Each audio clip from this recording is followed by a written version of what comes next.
Welcome back, everybody, to the Sharpshooter Sports Talk. I am your humble and gracious host, Mr.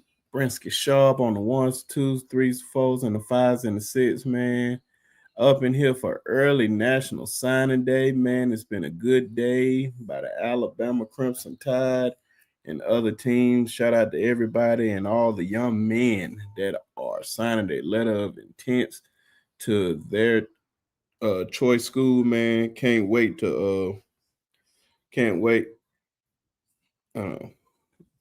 to see a lot of these kids make these decisions, man. It's big, man. I can't wait to see a lot of these kids on campus, man. Just make sure you guys hit that like and subscribe button, man. Appreciate everybody that's coming on in here. Come on in here. Hit the like and subscribe button, please, please, please. Appreciate everybody joining this thing, man. Let's talk some football, man. Let's talk some football. Everybody roll up in here. Make sure you hit that like and subscribe button. We got a whole lot to talk about, man. Let me see who up in here. Of course, you got Latoya up in here, man. Good to see you, sis. Good to see you. Keith up in here. Be jamming up in this thing. Miss Susan up in this thing. Good to see you. Good to see you. Who it is? Bishop. What's going on, man? You already know, man. Steven, what's going on, man? DeMarco, what's going on, brother? My boy Big Bama up in this thing, man. What's going on, dog? What's happening? What's happening, man? Y'all tell me what's been y'all favorite signing so far, man, because there's still a lot of drama out here on these streets, man. Chris Henry Jr. still not signed, man. Still not signed to the Ohio State Buckeyes. Possibly could flip to the Oregon Ducks before the end of the night, man. Ain't no telling, man. Y'all tell me what's y'all favorite. TPG up anything? Boom. Y'all funny. Yeah, man. It's big time. Larry Lodge up in this thing. My dog, what's going on, man? What's going on, man? Fellas running behind, but they'll jump on here when they can, man. So, like I said, man, I'm talking to y'all, man. Biggest story out right now is Chris Henry Jr. Still haven't signed his letter of intent with the Ohio State Buckeyes. Brian Hartline just became the head coach of the South Florida Buffalo. I said the South Florida Buffalo. Jesus Christ. The South Florida Bulls down there, man. Major hire down there, especially down in South Florida for real. And I think that's gonna impact Ohio State in a major way because Brian Hartline was like a big part. Oh no, the white man, what's going on, man? No, I'm just waiting on the guys to pop up, man. That's all. That's all. Oh no, we're gonna definitely have more of the fellas up here, just talking to the people, man. Y'all let me know what's y'all favorite signing so far. Who's your favorite player out this Alabama class, or it could be out of anybody else class, man. Who do you like out of all these classes so far? And then make sure you hit that like and subscribe button. Please hit that like and subscribe button. And also share it to anybody that like college football and join the conversation. But who else up in here? Trappanel up in this thing. What's going on with you? Kim up in this thing. Good to see you, Kim. Who else? I think that's everybody. Oh, Toughest Nails up in this thing, man. What's going on? Anthony, what's going on with you, man? He said Xavier Crowell, man. Hey, man. I have high expectations for Xavier, man. I believe when he leaves the University of Alabama, man, I believe he'll be up there with the names like Mark Ingram, Shawn Alexander, Trent Richardson, Eddie Lacy, TJ Yeldon, Derrick Henry, man. I have very, very high expectations for that kid, man. He is really that dude, man, coming out of Jackson, Alabama. So you definitely need to be on the lookout for him, man. So definitely show these guys some love. If you follow them on Instagram or Twitter or wherever, man, just show them love, man. Show their family some love, man. Definitely major shout out to Xavier Griffin because he came on the show, him and his mom. Jay, I definitely appreciate them, man. Praying nothing but big time success for him and his family. So definitely shout out to Xavier Griffin and all the other guys in the class, man, because it's a big time day, man. And there's others. What I learned over this past week. What I learned over this past week that National Signing Day is just not just for today. It goes like all the way up to Friday. So the kids have until Friday to sign their letter of intent, or they just gonna wait till the actual National Signing Day. But everybody else still rolling up in here, man. Who else? Hold on, wait a minute, wait a minute. Okay. I was just reading some.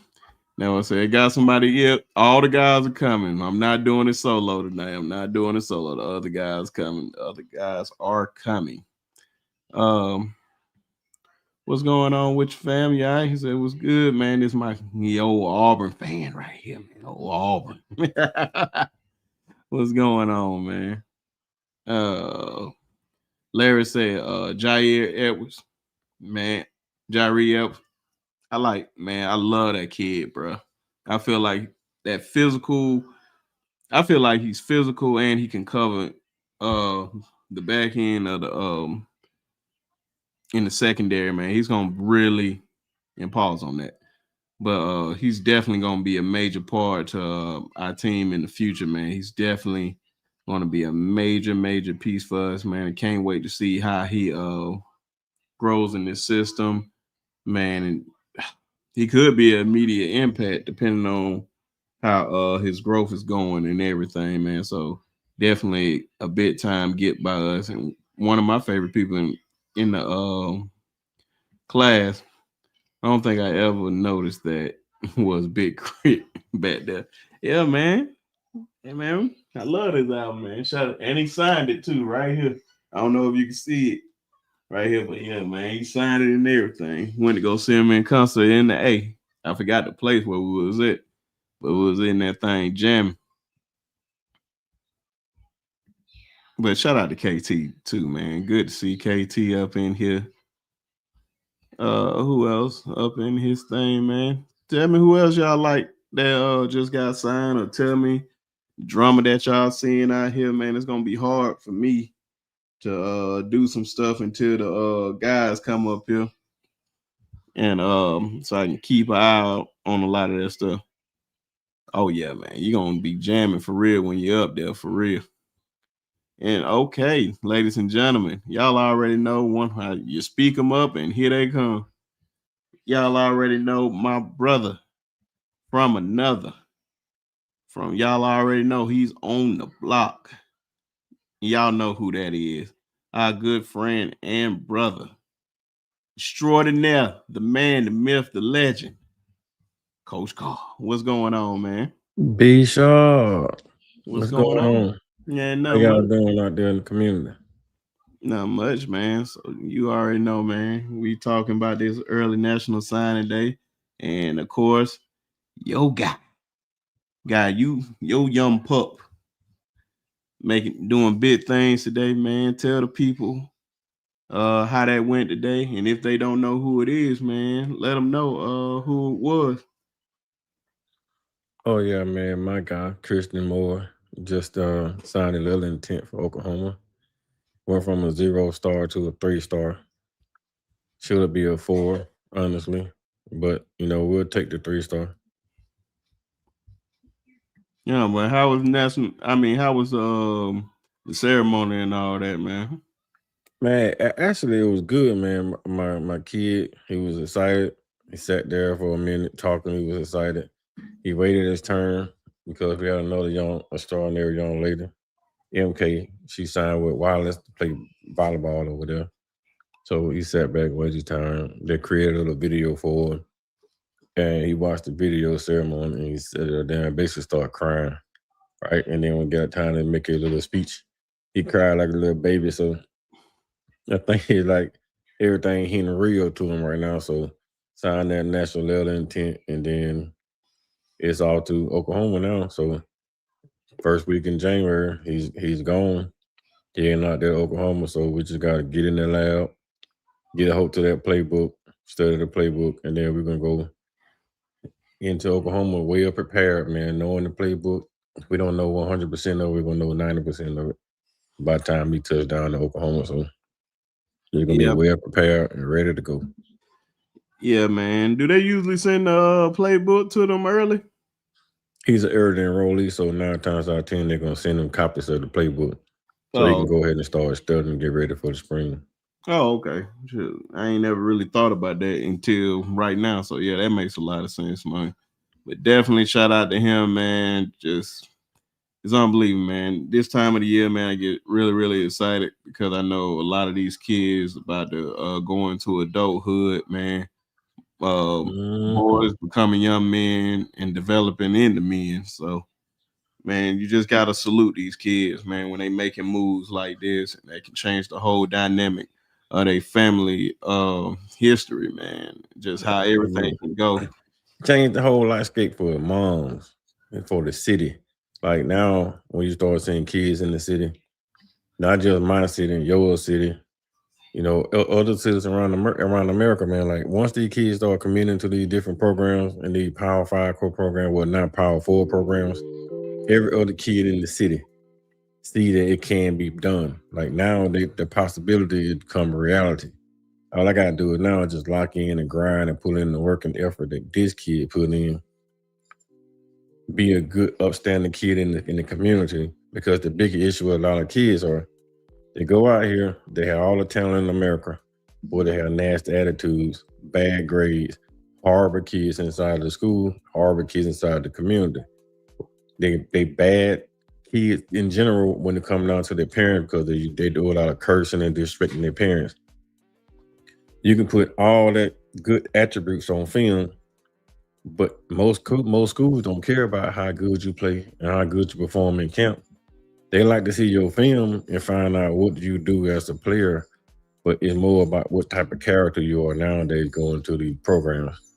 So if you're a kid out there and you're watching B Shaw podcast, well, beat pop sports talk now, you watching the sharpshooters, or you doing an interview with B Sharp, or any other sportscaster out here, man, that's talking football, basketball, baseball. It don't matter what position you playing or where you playing at, what school you're at. Was you a 1A, 2A, or private school? Somebody's gonna find you if your talent stands out. But it's not talent alone won't get you where you're going. You have to be great character. High character kid outweighs lower character kid. You can be a 5-star lower character kid and you still be in the D3 program. But you can be a 0-star high character kid, high educated kid, and somebody gonna give you a chance. I mean, once you get that chance, you have to utilize it until to maximize your chances. Do not go in and take every day for granted. Every day you line up, every day you put on your uniform, whatever sport it is, every day you put on a uniform, whether you practicing or you get between the lines or some sport, you go 100%. Don't mess around with the game because the game gonna tell on you. You're not prepared for the game, it gonna show you. But anything you do when you're prepared for it, 100% prepared, is all gonna show. And that's what happened for Chris, man. He worked hard. Same thing happened for Dylan. Same thing happened for Quay. Quay is over there your way. Same thing happened for some kids down there in Mobile today. They put in the work. EJ, he put in the work. Put in the work. Keep your head clean. Keep your nose clean. Somebody gonna see it. Somebody gonna like it. And all it takes is one. That's it. It take one coach to fall in love with you. And that's all you care about. Yeah, man. No, I was like, man, I just be so happy for these kids, man. Like you said, man, they put in the work. And that's why I said when others were sleeping, they were working.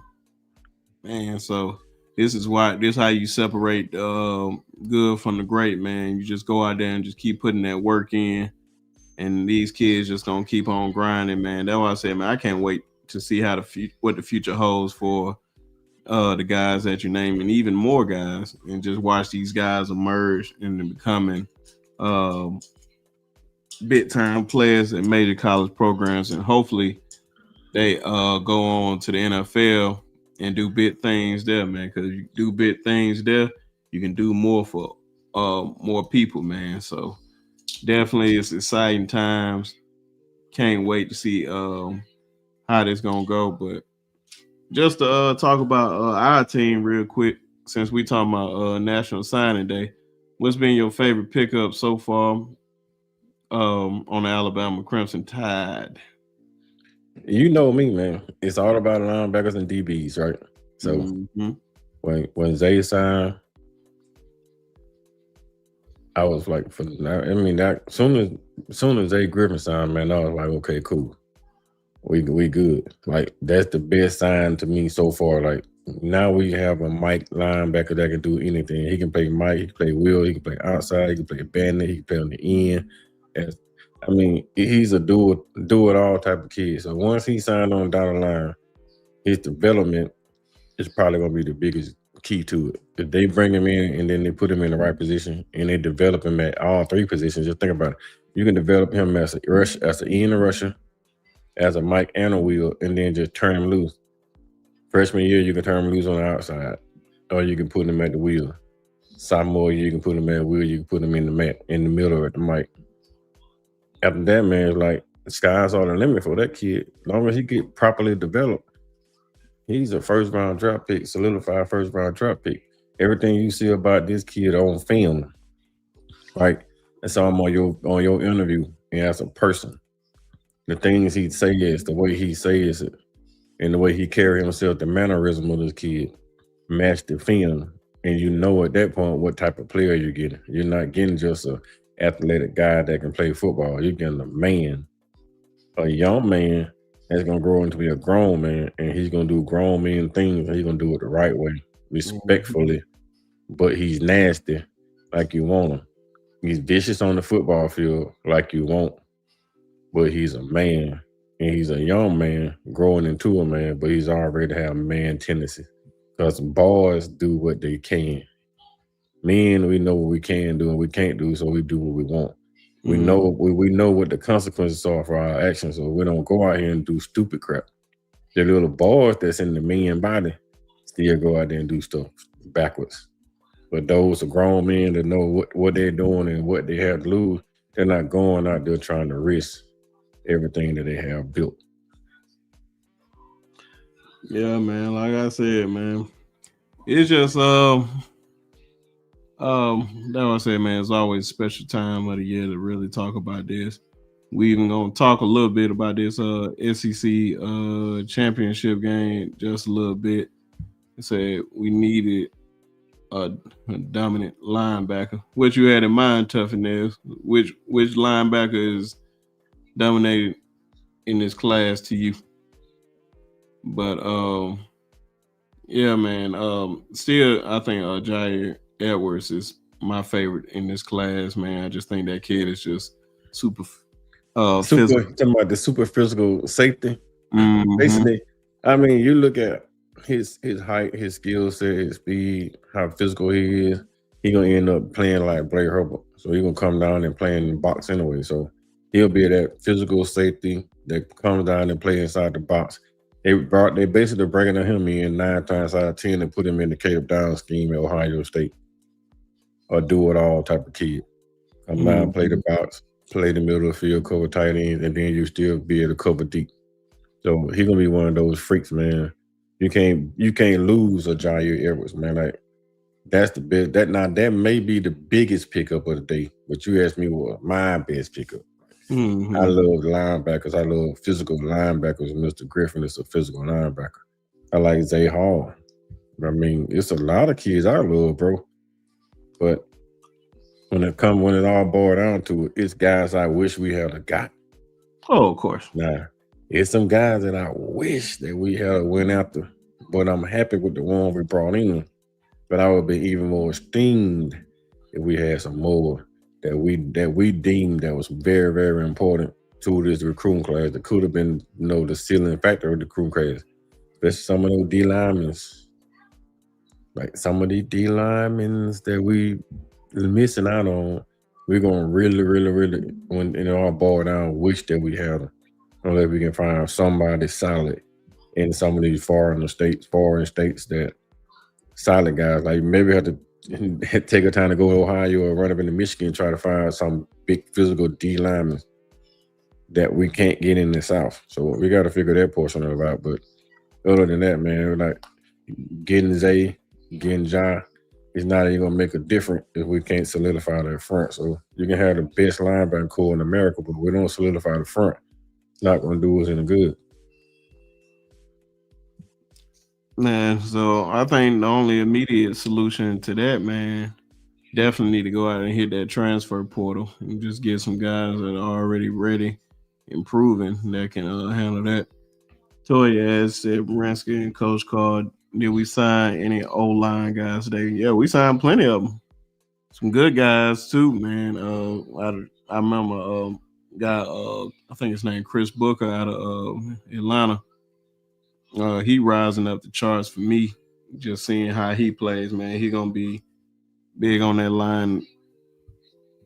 Um, who else we got in this class? The other thing, man, we got a lot of definitely a lot of good skill players in this class, man. I love Jordan uh Edwards. Man, you know what I'm saying? Jair, Not Jair. I'm Jordan Edmonds. Jordan Edmonds. I'm sorry, man. Been a long day. I feel like I've been potting. But I know, right?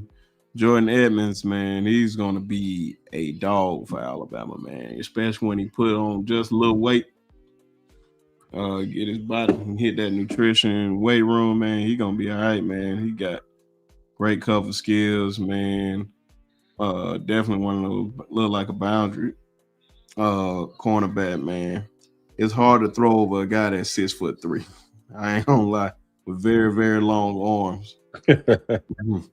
And I that's how mean, it's hard. I can't lie, it's hard. But Jared, what's his name? Jared Daughtry, whatever dude name, the big guy from Mhm. California,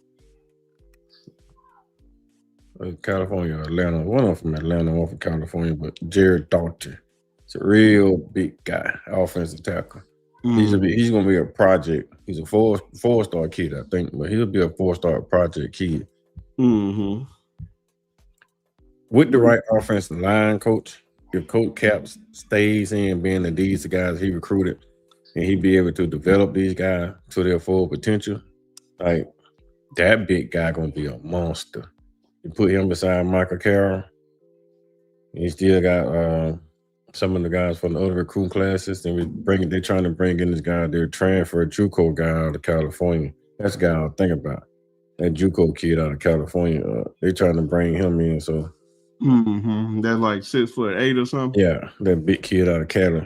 And Mhm. I think he played like defensive line or something.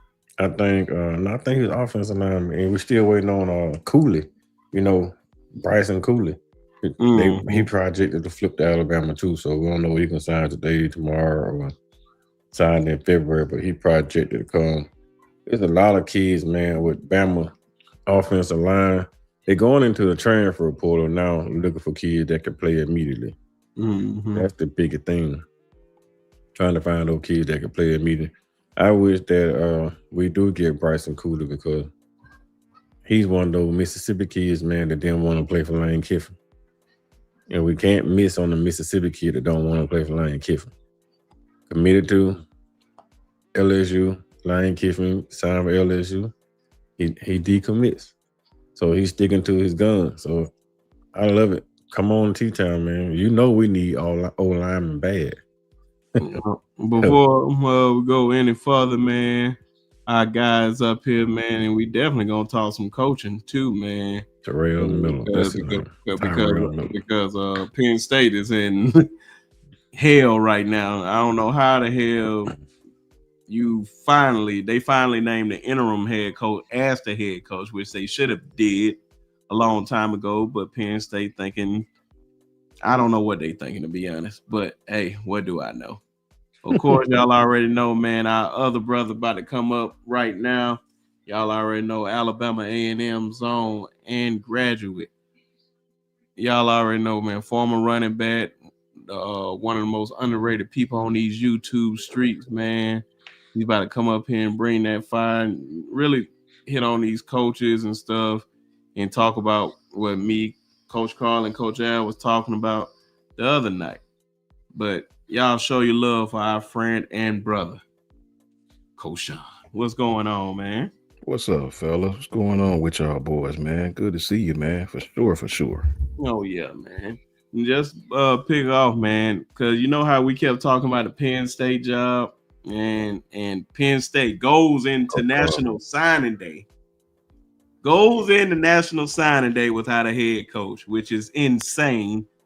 And they were like ranked 100 and something. They were like, I think the fifth from last in the recruiting. Damn, that's like 114.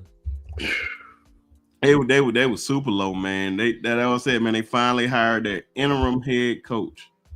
That interim head coach that they should have hired from the jump, but they trying to get all the big time names, which I'm gonna say something on that, but I'm gonna get y'all thoughts on that, man, because it's just insane that we even went this far. Because whoever you bringing up about to have a bad year. But what's your thoughts on that, Coach Shawn? For me, man, first of all, what's up to the chat, man? Everybody that's out there, what's up to Coach Karl? What's up to my brother Brinsky? For me, bro, it's just sometimes, man, you can cut off your what's the old saying? You cut off your hand to spite your nose, or you what is it? You cut off your nose to spite whatever the little saying is, you know, you meaning sometimes you think you're better than what you are. Sometimes you make decisions based off what you think you can get.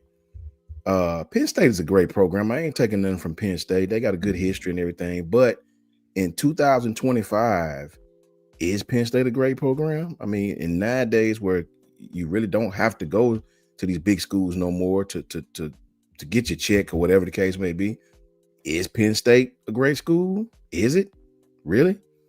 I mean, even before James Franklin got there, how many times did they beat Ohio State dating back to 2014?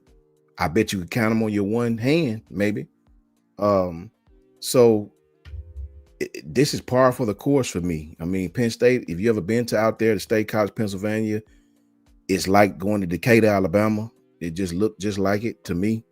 Shout out to Toya, shout out to everybody in the chat, man. I mean, the city is if you like bushes and weeds and crickets, that's the place you need to move to. You know what I mean? So, you know, it's not a lot of, I mean, I'm not trying to be disrespectful, but it's just not a lot of great things outside of the university in Penn State. Now, one may say the same thing about Tuscaloosa, but Tuscaloosa has a lot of surrounding cities that make Tuscaloosa what it is. Birmingham is a sneeze away. I mean, you got all these different, Atlanta is a hop, skip, and jump away. I mean, you know, Penn State is right where I think they should be. They thought they were Ohio State. They thought they're not even Michigan. They're not even Michigan, you know. The thing about it is, man, Penn State had a coach, and I get it. I get it, guys. He hadn't beat Ohio State. His record against top 10 teams is bad. I get it, man. But at the end of the day, this is a coach that had, you know, they say the results is what matters, right? This dude had them in the playoffs last year. This is a team, Coach Karl, like, you know, this team was in the college football playoff last year, and you fired your coach. So Dabo Swinney, while I don't agree with a lot of stuff he say nowadays, he did have a press conference a couple of days ago that I agree with him. He was like, you have coaches that are getting fired because they're not winning championships. How many coaches are winning championships these days outside of Kirby, Dabo, and who else has won one that's actually coaching now?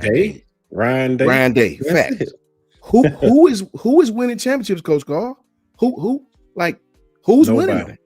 Nobody. So why not keep James Franklin? Because I'm gonna tell you what he just did. He went to Virginia Tech, and look what he's doing in 2 weeks. You know what I'm saying? So good at your recruiting class in 2 weeks. Yes. And so I guess I'll end by saying college football. If you didn't know, If you Biggie Smalls said, if you don't know, now you know. If you don't know that college football is not the college football that we all grew up on, it's changed. I guess now you know.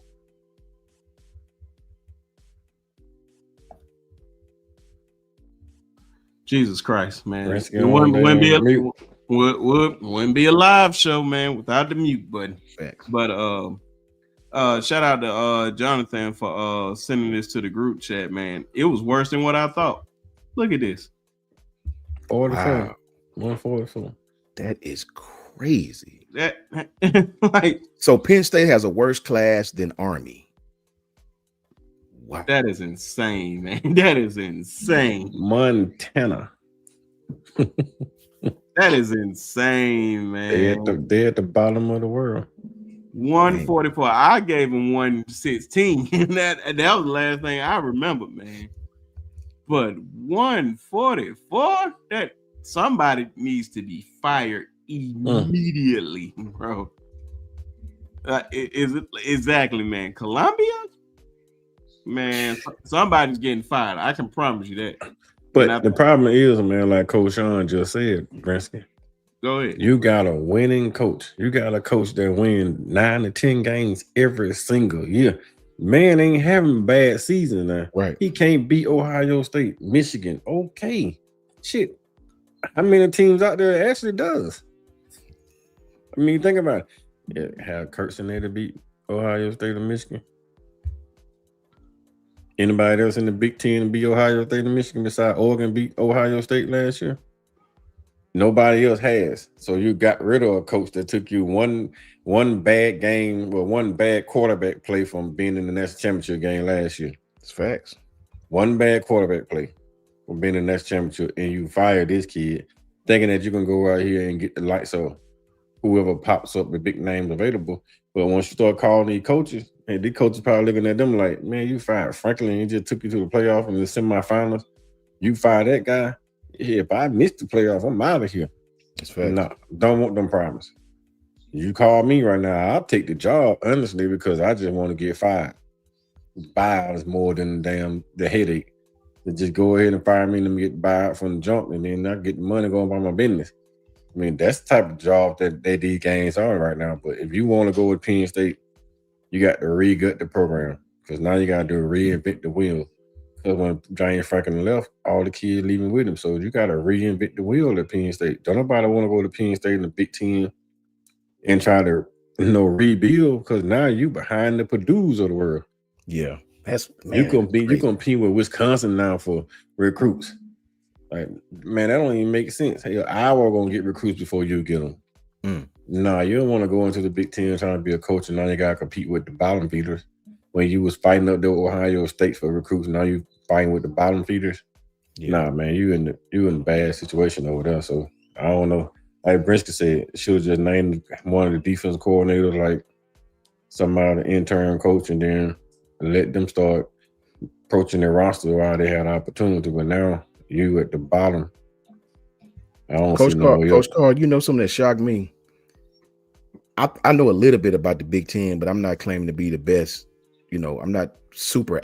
Obviously, it's not the SEC. I'm shocked at the gap, I guess I say, because I can't imagine the Michigan job being open and coaches wouldn't be lined up for that job. I'm shocked at how much better Ohio State and Michigan is than Penn State, as far as, you know, now that I'm seeing. I don't even think it's better, Coach Shawn. I really don't. I know they all on the same tier. Yeah. Like, they all tier 1 guys in tier 1 schools over there in the Big Ten. That's the top 3. Then Indiana become right underneath them with Oregon. I think Oregon is a little bit below Indiana right now because of the way Indiana playing. Right. But with the money, Oregon's up there number 2 with Ohio State. Money-wise. Penn State right there with Michigan. But they all in the top tier. That's the tier 4. They top tiers. What happened is James Franklin. It's the James Franklin effect. It's not the fact that no coaches go there, because it's a premier job. But if you get rid of that guy without having to lose a season and forever, I can't slip up not one time. One slip up and I'm out of here. I don't think coaches are going to take that chance, and especially if the guaranteed money is not big enough. Like you're going to have to give me Ed Ogeron or what his name, Jimbo Fisher guarantee. Yeah. They go in there and do that 70 million. That Brian Kelly 59 million type of money guaranteed buyout type before the coach go in there and reach that. Man, the thing that I seen, Coach Shawn, and it makes so much sense. Shout out to TownMedia, one of the best YouTube channels out here, man, and definitely one of the best draft experts out here. Man, he said the whole thing is Jimmy Sexton, and the reason why he said Jimmy Sexton is because who is James Franklin agent? Jimmy Sexton. Yeah. And he was let go without really any notice. Like nobody really let Jimmy Sexton know anything. He was just let go. That's why James Franklin was just gone and all that. And so after that, like I guess that pissed off Jimmy Sexton. Whether folks like it or not, man, you're gonna have to be in bed with him if you AD. You're gonna have to, because he's that powerful. And so after that, all these guys, we kept saying Kurt Setnetti. I don't know why I didn't think about all this stuff then until he said it. I heard it 2 nights ago.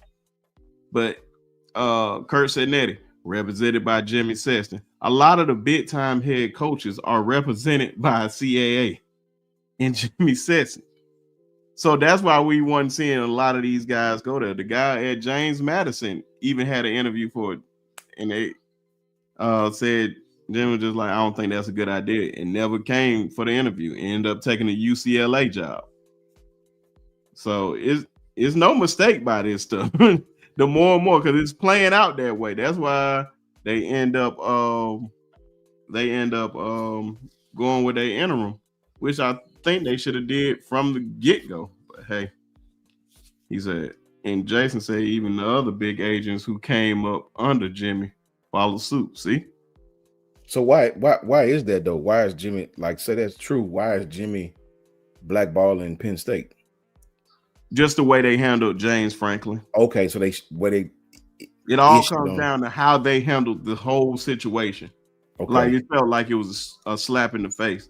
Yeah, because one of his clients. Okay, I get it. It's almost like the big time agents in every sport. It's like Scott Boras in Major League Baseball. All the big time players have Scott Boras at one point. Well, matter of fact, I think back then it was David Falk.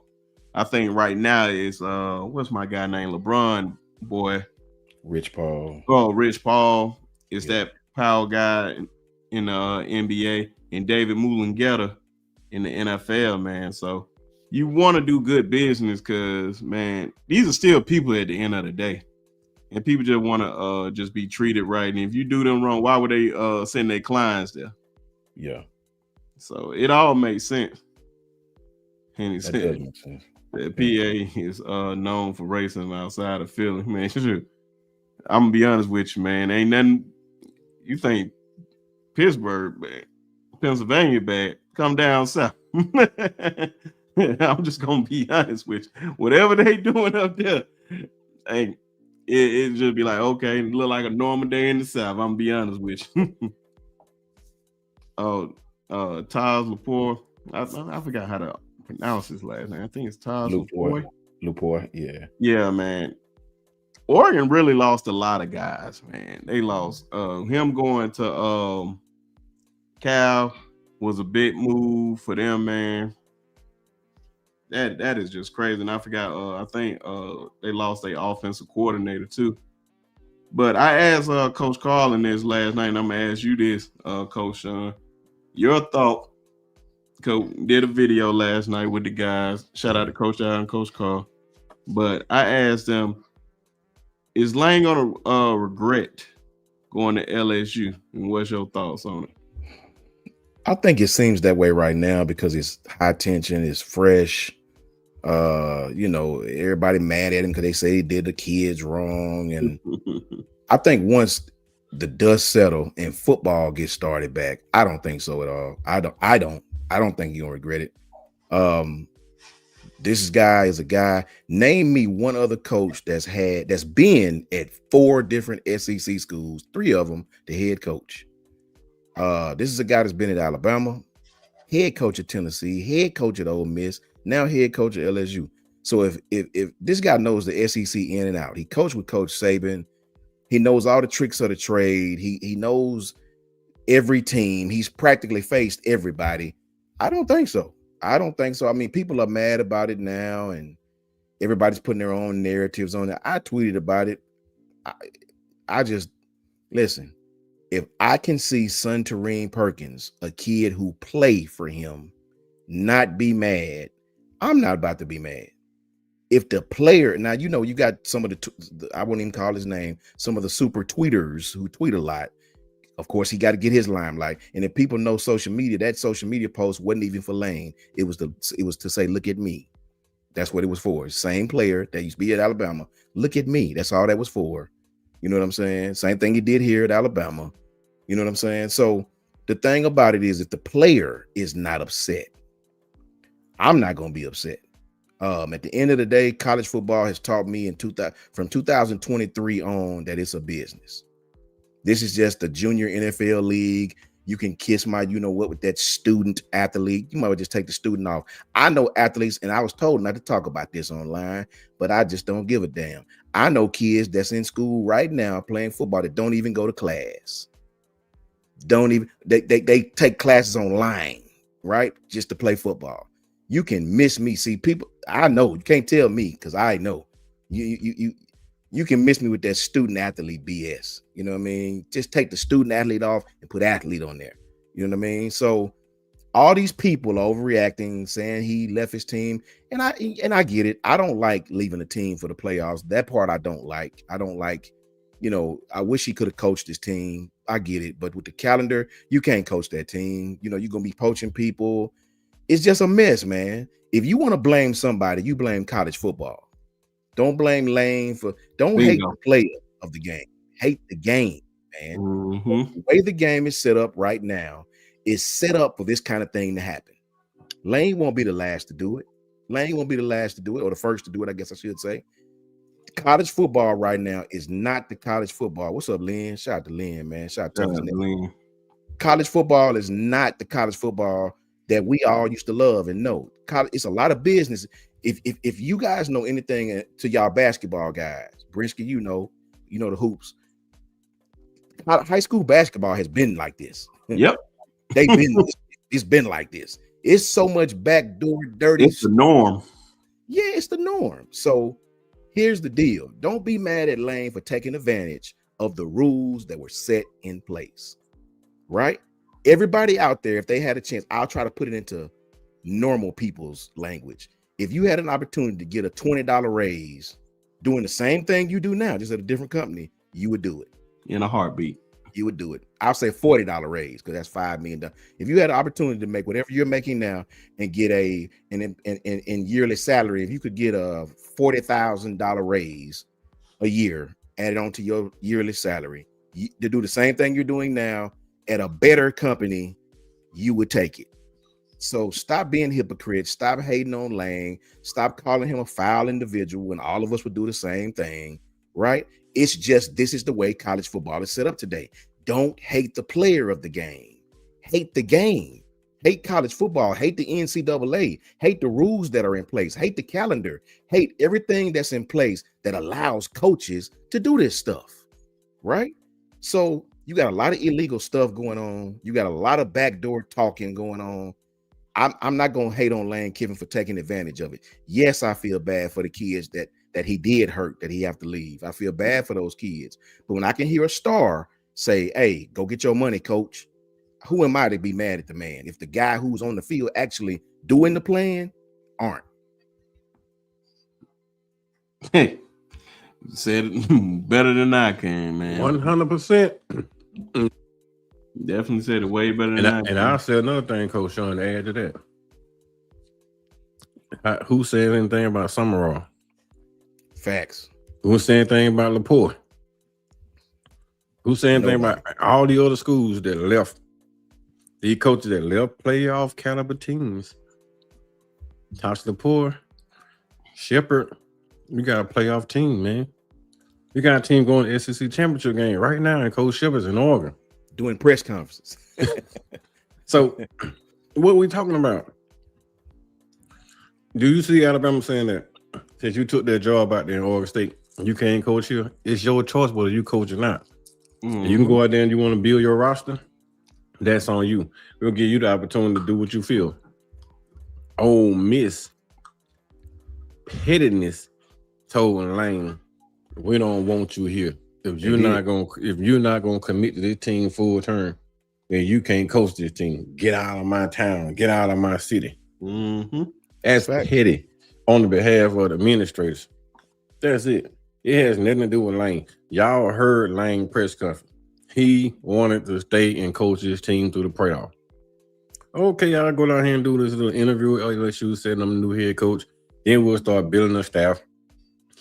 I get this guy, and this guy, and then they'll start building everybody else around. You can call me with the interview after practice. In between game planning, in between sitting down with the quarterback, in between sitting down with the defensive staff, coming up with game plans. We can do interviews during that period. Right. I don't have to waste 24 hours a day doing interview process. That's what recruits are already going to be in LSU. Coach Karl, I'm sorry, my bad, Coach Karl. When you get through, look at Moon Rocker's last comment. That's the realest stuff I could have never spoke, because that's what's been happening. I know, right? Shout out to Moon Rocker. Hey, that's a hell of a statement right there. Hell of a statement. You're not about to have me depending on transfer portal. It's not going to work. You don't have to worry about transfer portal with Lane and LSU. What you worry about transfer portal? You may have to get a couple kids here and there transfer portal right now. But after this recruiting cycle in February, watch what happens between now and February. The guys that don't sign, watch how many of those guys end up at LSU. And then the year after that, they probably had a number one recruiting class. He won't have to dig in the portal anymore. Yeah. Not with the way that he trained quarterbacks. He just gonna have to pick. Everybody picks out the transfer portal. They just get, man, how many times have we talked about this, man? Like, I think Ohio State national championship team, they did it best. All they seniors came back. Everybody came back. Only thing they did was just add Caleb Downs, they added Quish Hudjuckins, and they added Will Howard for the most part. Everybody else came back, and then you add Jeremiah Smith, who's just a generational type wide receiver, and you just add them to that. And that's all they did, man. That's how you supposed to approach the transfer portal, man. Just get little small pieces. The way Lane was doing it, he had no choice. The best team I thought he had a chance of making the playoffs last year, I mean, anytime he was there was last year when he had Walter Nolan, all those boys, and he had Trey Amos at the cornerback position. He had those guys, Jackson Dart. They literally were just one loss away. If they, take one of them losses away, they in the playoff. But all those guys are in the pros now, man. He can't keep doing that every single year. 1 year rentals just on, it's not gonna work like that. Michigan did the same exact thing. They have a bunch of guys on their team and they just brung in little small pieces here and there. A lot of those guys are Michigan guys. You can't just keep getting transfer portal. It's not gonna work. It's proven that it's not gonna work. I agree, Eric D. But I think what Coach Karl is saying is you're not gonna be able to do that every year. Like the transfer portal cannot be your main source of building a team every single year. That means you're going to be changing complete teams practically every single year. I agree with you. You're right. But what Coach is saying is Lane realized I cannot keep a competitive team here every year. If the transfer portal is my biggest way of getting kids to come to Ole Miss. At LSU, the transfer portal would not be used unless it's necessary. Like, if it's a kid that we really want, because kids want to come to LSU. It's not like Ole Miss where they got these tons and tons of kids to just lined up 5-star want to come to Ole Miss without. I watched the thing on Courtney Morgan today when they was on a website, Courtney and another guy. And Courtney was saying the same thing that Coach Karl just said. Courtney was saying, we're not upset now when a kid decommits because we can take that money and give it to another kid on the roster, or these kids have price tags. You see what I'm saying? they have price tags. So nowadays, when a $400,000 kid who's awesome commits somewhere else, you know, you're not really upset because we can take that and give it to such and such who play his ass off, or such and such who's coming in. So it's a different day, man. It's a different day. The teams that are winning is like Ohio State last year. They didn't go to the transfer portal. People, it wasn't like you think. They picked up a couple kids here and there. They paid their roster to keep their roster from transferring out. They got Caleb, they got Judkins, one or two other kids. Other than that, all them kids was at Ohio State. They just paid them to stay. Yep. That is how you build your team. They had first round draft picks that they Hold on, paid to Coach come Karl. back. I just want to bring our other guy up here, man. Y'all already know. Hey, man, and he's going to your guy is going to his team. So, man, He can't come on then. you already know who he is, man. Arch Manning's fan club president, the man with the master plan, Mr. Horns down himself, man. Mr. Hall of Fame Sports, man. Y'all This show what you love. we doing that now, baby. to our good friend and brother On down. Mr. Jason. Boomer. I got a horn up. I got a horn up for you, bro. There's a horn up for you. Boomer. What up, man? Jason, what up, Jason? Shout out. How's it going, man? Good to see you guys. I hope you guys had a good holiday. How's everybody? Yeah. Oh man, Bless, we good, bless, man. bro. Bless. Man, this is so real, Moon Rocker, man. I'm telling you, it's a difference between filling up holes and filling up rosters. Thank you. But Thank you. But what I was saying, Moon Rocker, is this, man. Retention. What I was saying, this Moon Rocker. I understand your comment with like Coach Shawn just said it. At Ole Miss, the Porter was Lane Kiffin recruiting ground. Yeah. Mm-hmm. In LSU, he don't have to recruit the Porter. The Porter gonna recruit Lane Kiffin. Lane recruit high school kids. The Porter gonna be like, "Hey, coach, you got a spot down there. I'm thinking about jumping in the Porter." That's what the kids gonna do. The good kids gonna be like, "Hey, coach, you got a spot for me." That's what they do. They hit up coaches, be like, "You got a spot for me," and coaches like, Coach "Okay, Karl, yeah, who cool, was yeah, it that come on told in." y'all that? Who was it that told y'all that about LSU? Who was it that Moonrock told was y'all saying that that about LSU? Moonrock was giving me a little spit because I said that.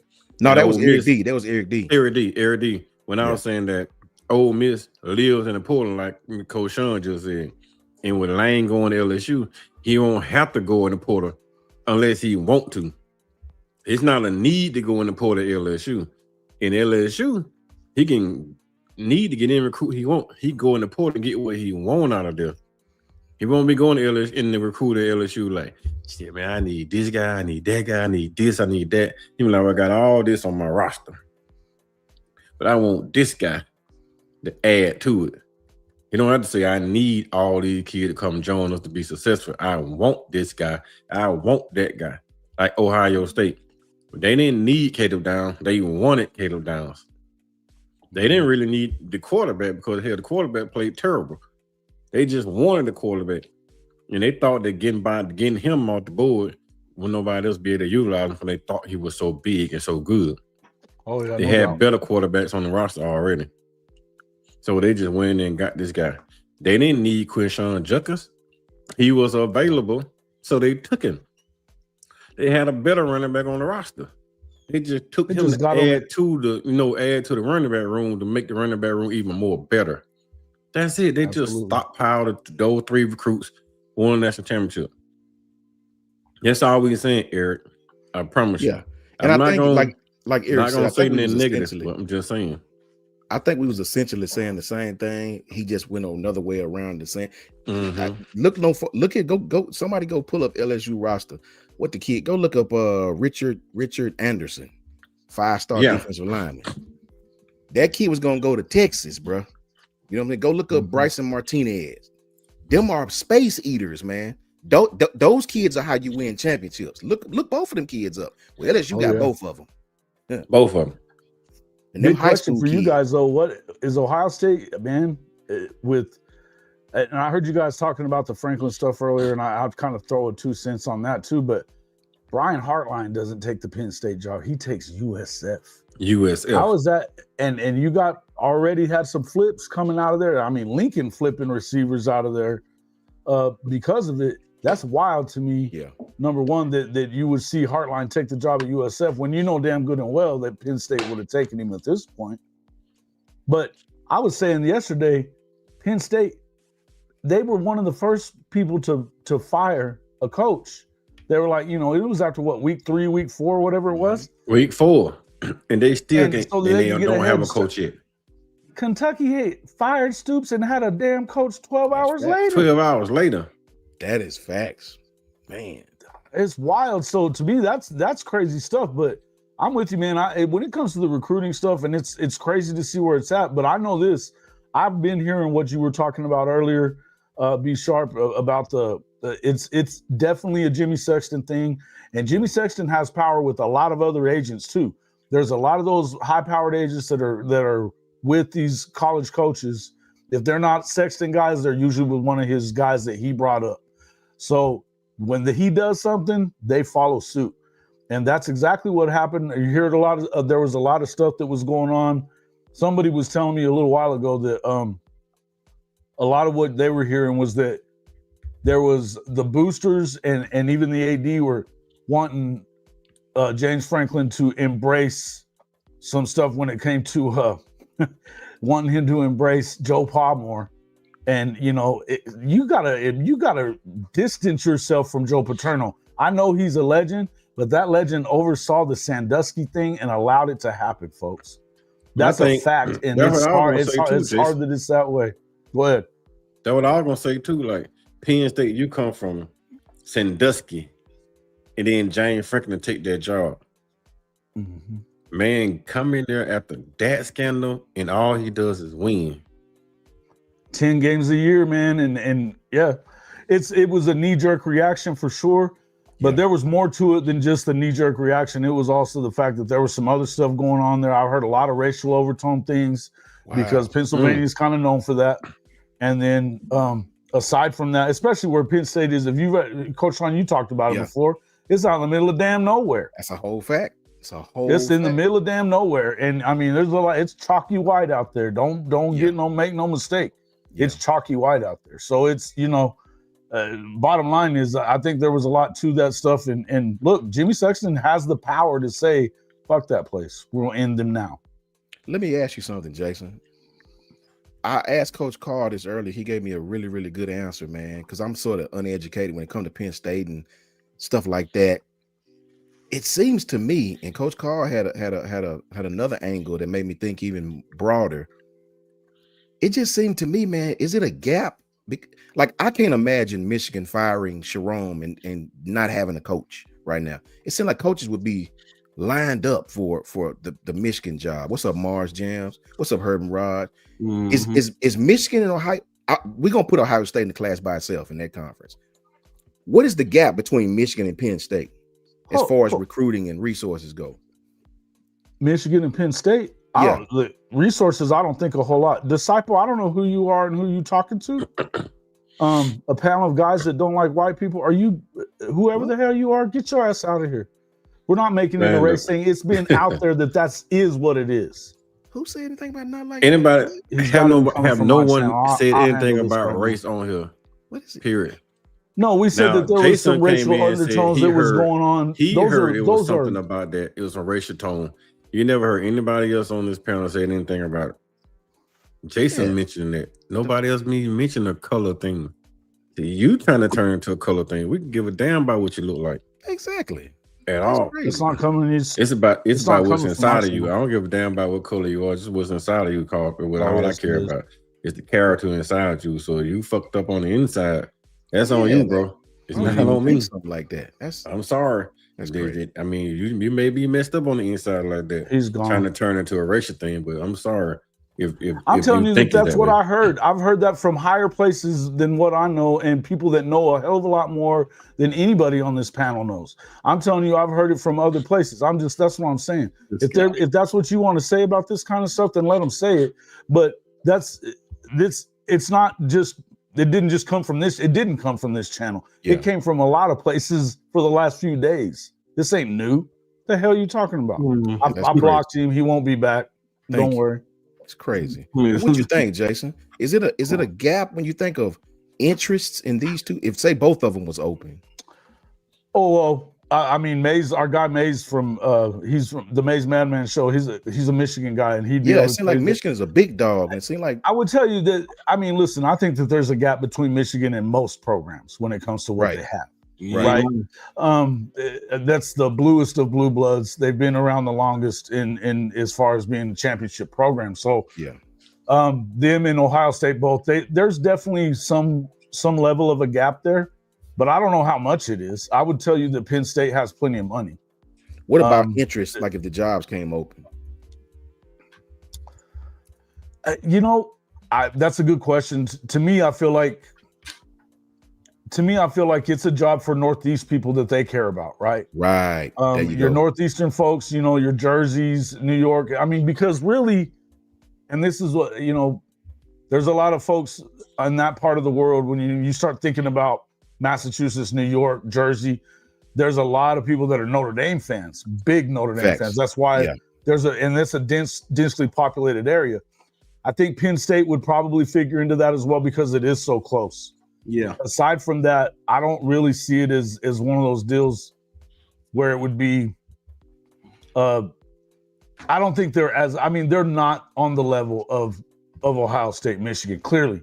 Yeah, that's what I was like. I don't think, as far as resources are concerned, they have resources certainly. Okay. But listen, there's no two ways around it. If you don't want to talk about the race thing when you talk about the Sandusky thing, that's a hard thing to come back from. That's tough, man. People still bring that up. That's facts. I'm saying like that's my big issue. Like after Sandusky, you get a really good coach out of Vandy to take that job. Not him. You're thinking of talking about James Franklin, right? Not James Franklin. Franklin was the second one. He was the second one. What's my okay? But I'm just saying. I'm not talking about him. I'm just talking about to revitalize the program. Yeah, you get Franklin to come out of Vandy and revitalize the program. Like the program was dead in the dirt before Franklin revitalized the program. Once he revitalized the program and put it back in relevancy, then here you come with you can't beat Ohio State, you can't beat Michigan, so you're out of here. The same thing. What I was saying, Jason, is this: how many damn schools in America that can consistently beat Ohio State and Michigan? Just give me 5 off the top of your head. That go back before James Franklin. They wasn't beating Ohio State then. Exactly. I'm just saying consistently. Who beat Ohio State and Michigan consistently? Hell, we can't beat Michigan. Shit, they done beat our ass twice. That's like getting firing Gus Malzahn because Bill O'Brien is who you were talking about before. Thank you. And man, Bill O'Brien he was doing a really good job there, man. He got the job in the NFL. Yes, he was. He got the job in the NFL because of what he did at Penn State. Yeah. He was recruiting well. They were doing a good job. He was going 8-5, 8-4, 9-3. He was winning 10 games. He was different. I remember that, man, because I was like, but you gotta look at Penn State, Brent. What Penn State pumps out? Linebacker, DN, and running backs. Wrestlers. Wrestlers. But if you recruiting in Penn State, they recruit linebacker, DN, and they recruit running backs. Facts. Damn near every year they got 2 or 3 running backs coming out of here. Top tier running backs. Like where the hell they come from? Nowhere up there to do but play football. Like Coach Shawn Key alluded to, man, like it's a place in the middle of nowhere. Can't get in no damn trouble.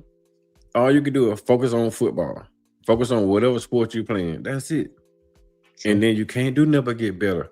Some odd reason, the quarterback room has just been terrible and been costing Franklin games.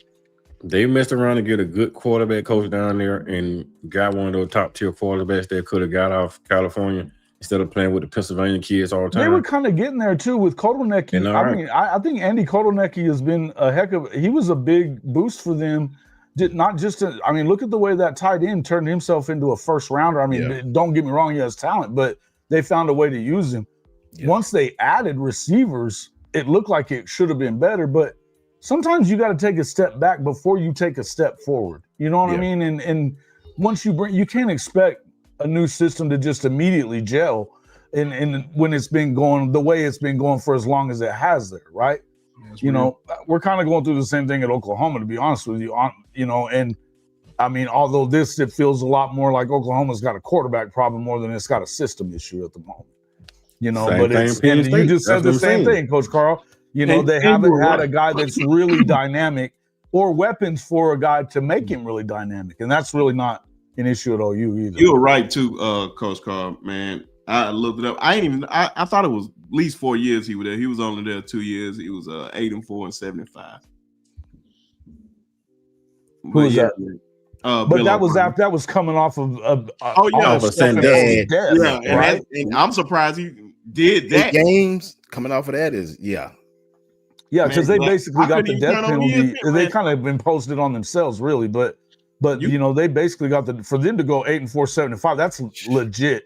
yeah. You could not Legit, turn right? on ESPN. Yeah, and then Franklin came in with went 8-5 the first year, then 9 games every year after that, 9 Yeah. plus every year after that. So they didn't fall off; they got better on the Franklin. The He won a problem Big Ten is, championship. He's the only one aside from Michigan or Ohio State to do it in the last 12 years. yeah, that's what I'm saying. Or the I only guess problem since is Michigan it's State just that he lost their couldn't. coach. They couldn't develop top tier quarterbacks. Now to get guys come in that's supposed to be the top tier guys, they didn't pan out in college. That's everywhere, man. Shit, I could be a 5-star right now and can't go in there and just may not perform in college. High school may be my peak. Like every top tier high school player is not going to peak in college. Sometimes you hit your peak and then that's it. You're done. Now you may peak out in high school, then you transfer down to a Division II, and then you can be a stud in Division II. But some studs in high school don't translate into college as D1 program and be studs. We done saw that plenty of times. Jackson Earl They hadn't been able to recruit receivers at all. So they haven't been able to recruit receivers at all. The guys that can get separation, and so because I think that was as big a part of it. Running team. They're definitely a running team. So running conference. And honestly, Jason, I'll tell you this, man. I don't care. You don't have to have top end speed as a wide receiver.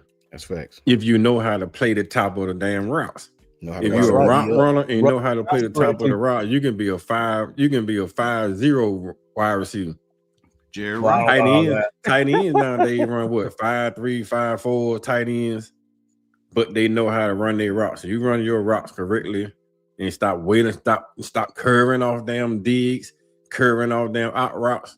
You run the dagger route instead of curving off dagger. Be crisp with them. Be crisp in your route running. You get wide open, no matter what. And attack the top of the route, please. And attack the top of the route. But they definitely have a hard time finding guys that could get separation and stuff. That's been their biggest issue. And once you don't have good receivers or that are putting up numbers, whether it's fair or unfair, when you don't have guys that put up numbers, it's harder to recruit those guys too. You know what I mean? That can make a difference. And we know that there's difference makers at the receiver position all over the country. But if they don't believe that you can help them achieve their goals, it's harder to recruit those guys. And I think once you get that reputation, it's going to be harder, right? Jason, but I agree with what you're saying wholeheartedly. That there's something else to it. You and Coach, I wanted to ask you and Coach Shawn this question, man, because like I said, man, we did 3 videos last night, and this was gonna come out too about Alex Golesh. What y'all think of the hire of Alex Golesh down at Auburn? And what's your thought? What's your expectations? And I ain't gonna lie, man, he dropped one of the 5 quotes of the year so far, man. I think a lot of coaches gonna be using that quote, man. Say, I wish I had it on hand. What he said? He's talking about golf. Yeah, he said, I don't golf. I don't have hobbies. I don't golf. I don't fish. I don't have hobbies. I just do ball. No, he said, I just ball. I thought that was. Yeah, he said he sucked at golf. His kids liked it. His wife was good at it, but he said I suck at it and I don't play. Yeah, I thought it was pretty funny. I thought it was good stuff. For me, it's a nice line. I ain't gonna lie. Smartly done. Well done. Oh yeah, they'll love that. For me, man, he's saying all the right things, and the guy can coach offense. Don't get it wrong. Don't get it twisted. Mm-hmm. He's gonna spread the field just like Josh Heupel. It's gonna be very similar. Little differences. He'll run the ball though. Yeah.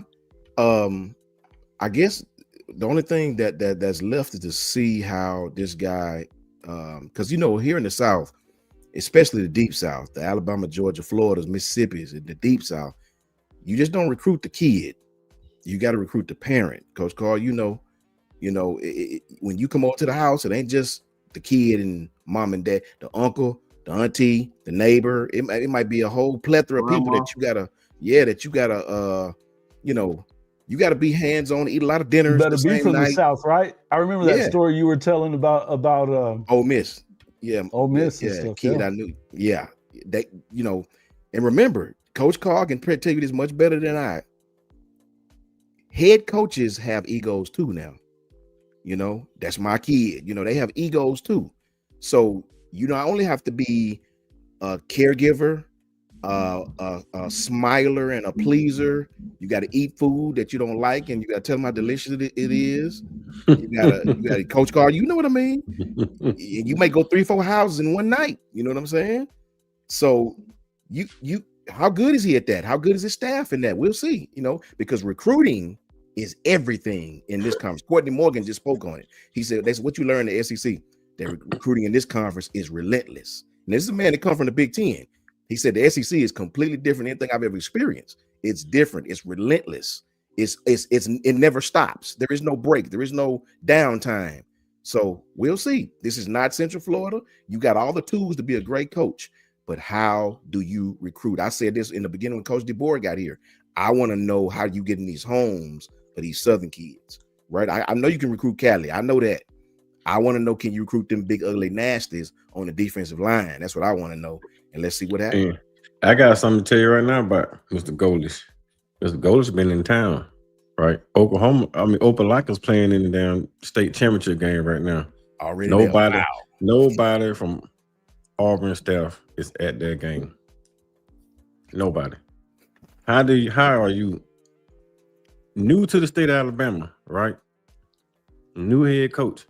Somebody should have been in Birmingham at that game, watching that game, communicating with them coaches, both of those coaches, find out their prospects, giving their prospects some looks, some communication, is changing some Twitter handles or phone numbers or whatnot, and trying to figure out which one of those prospects you can bring in, work out, and see what they'll be a good fit for your program. They're not doing that. I mean, the day they hire me, I'm not gonna tell you no lie. They hired me on Monday about 12 o'clock. After I did the little press conference, I've been in touch right down there, Tuskegee, being like, hey, I know y'all too said y'all didn't want to leave state, but I want to just reach out to you before you sign. That's a fact. Can you please give me the next 2 days, give me a interview with you? We could sit down and try to work out some type of plan. I would have done that. That would have been me. They ain't doing that. They're not doing their jobs. These foreigners is not a part of the damn SEC conference. They're not recruiting home. You don't have to walk far when you got Auburn High School, 7A Power School, Phoenix City, right down the damn street. Opelika, 7A Power School. Carver, Montgomery, 7A Power School. I was going to say, Opelika is right next to Auburn, isn't it? Right next door. Next. The damn two schools are 10 miles apart. Mm-hmm. Right. You get they just had a big old game, man. Like who's gonna go to state, and they weren't there. Right there, right here, man. And they're not recruiting nobody from those staffs, man. Nobody is recruiting those kids. Jimbo Fisher didn't work at A&M, man. He didn't care about it. That I'm saying right there. I'm talking about Jason. You may not know the landscape of Alabama, but they have 4 7A schools within an hour of that campus. And 5 6A schools within an hour of that campus, and they're not recruiting. All the best players in the state are right there. Yeah, right there within their damn grasp. They can just sneeze. I mean, you can sneeze and end up in Montgomery. Mm-hmm. Montgomery Carver. You got Pike Road and Percy Julian. Not to mention, you still have Park Crossing. That's 6A Power School. Prattville, I forgot about Prattville. That's another 7A school right there within an hour. That's 5 7A schools. Prattville, Thompson. Oh. Wetumpka's a 6A school right there. Mm-hmm. Thompson, 2 hours up the damn road. Yeah. Then you got his drive, you 3 hours of the road. You got Bob Johnson of the world. Like That's you on, right that's on my there end right there. within Bob 3 Jones. hours of all of these Yep. all of these 7A and 6A power schools. That's a fact. And then they're not even recruiting none of the kids in the power school. Auburn has a running back that's tote the ball for 1,200 some yards. Opelika has a running back that tote the ball for 990 some yards and spinning carry between 3 guys. Auburn has a we'll big keep defense taking them at team. Oklahoma. We'll keep taking them at Oklahoma. I'll tell you that much. Hey, I'm telling you, that's the problem, Jason. I mean, I love it. I mean, Boomer Sooner all day for me. They're gonna be Bama Sooners. When you start seeing me, I'm gonna be like Bama Sooners. I'm not afraid to say Boomer on goddamn more. Screw my French on your channel. I'll say Boomer all damn day now. Facts. All Facts. damn day. It's Boomer I love all it. day. I got Oklahoma chains and shit I made. We booming all around here. Hey, I saw that. If Boomer took the opportunity to come down here and look at our kids, I already don't like Auburn. It's amazing to me just to amazing to me that kid got out your state. It amazes me that kid got out your state. He did everything he did this year with a torn groin. With torn groin muscle. That's crazy. Coach Shawn, he had 79 tackles after he tore his damn muscle. And he one man on defense. He played defense by himself, and he was the focal point of every single team we played. And he still dominated with torn groins. He's always around the football. He plays with violence. I'm talking violence. They call him on the field now. Outside that damn field, he's fantastic. I've had him twice on the show, Coach Karl. Twice on the show. I ain't never seen the kid not have that huge cheesy smile going on the entire time. I mean, love the kid. Excited for what he's gonna be, man. I've seen it in person when I went down there. When I went to go see the good old South Side versus Selma. Still, hands down, the longest game I have ever went to in my entire life. And Coach Shawn, that game. The crazy part about all that shit is when I told Brinsky to come, I said, Brinsky, bring your camera. Brinsky didn't bring his camera. He came to watch football. He could have been the first one that got an interview with Chris. Yeah. But he came to watch football. Mm-hmm. He had the opportunity to talk to Chris and all the other guys on the field. Cedric. No, we're not just talking about Chris. We're talking about Cedric Simmons. Yeah, number one down leading receiver in the whole country. Mm-hmm. Hey, his tape is 10 minutes of terror is what Ryan C said. Yeah, Ryan C says his tape is 10 minutes of terror. Fabulous terror, though. I love it. Yeah. He's unreal good. I'm so excited about it. It didn't take me long to realize who Coach Karl guy was. When I sat there, I was just like, God dang. That's got to be him, right? Yeah, no doubt about it. He sticks out like a sore thumb. Auburn came to South Side and got Duke. Brinsky came down our second game of the season. Duke comes around on the little tunnel screen when Chris planted him. Another man like flatline. Duke got up and hopped off the field, didn't come back on. He was like, I don't want none of this shit. No lies told. He said, I don't want none of this shit. He was on the sideline saying he was injured, but he was out there talking mad shit. He didn't want none of that fight. Like, you don't want that problem. Yeah, that kid. He hits with bad intentions. I loved it. Like I'm saying, Jason, you think about that. Y'all found Chris. Like y'all took a chance on Chris. We appreciate it, but just imagine it's still about 600 more of him. These schools here not paying attention. It's all over the country too, though. That's the whole thing. There's kids that are a 5'8" wide receiver, man, that's number 4 in the state in Alabama in receiving yards. Mm-hmm. Nobody Alabama offered the kid. Nobody Alabama offered the kid. Just because he's 5'7", but Lazier Brooks 5'9", come out of New Jersey. I mean, you know what messed with me was there were I guess Northern Alabama alums or something that were pissed off at him for decommitting.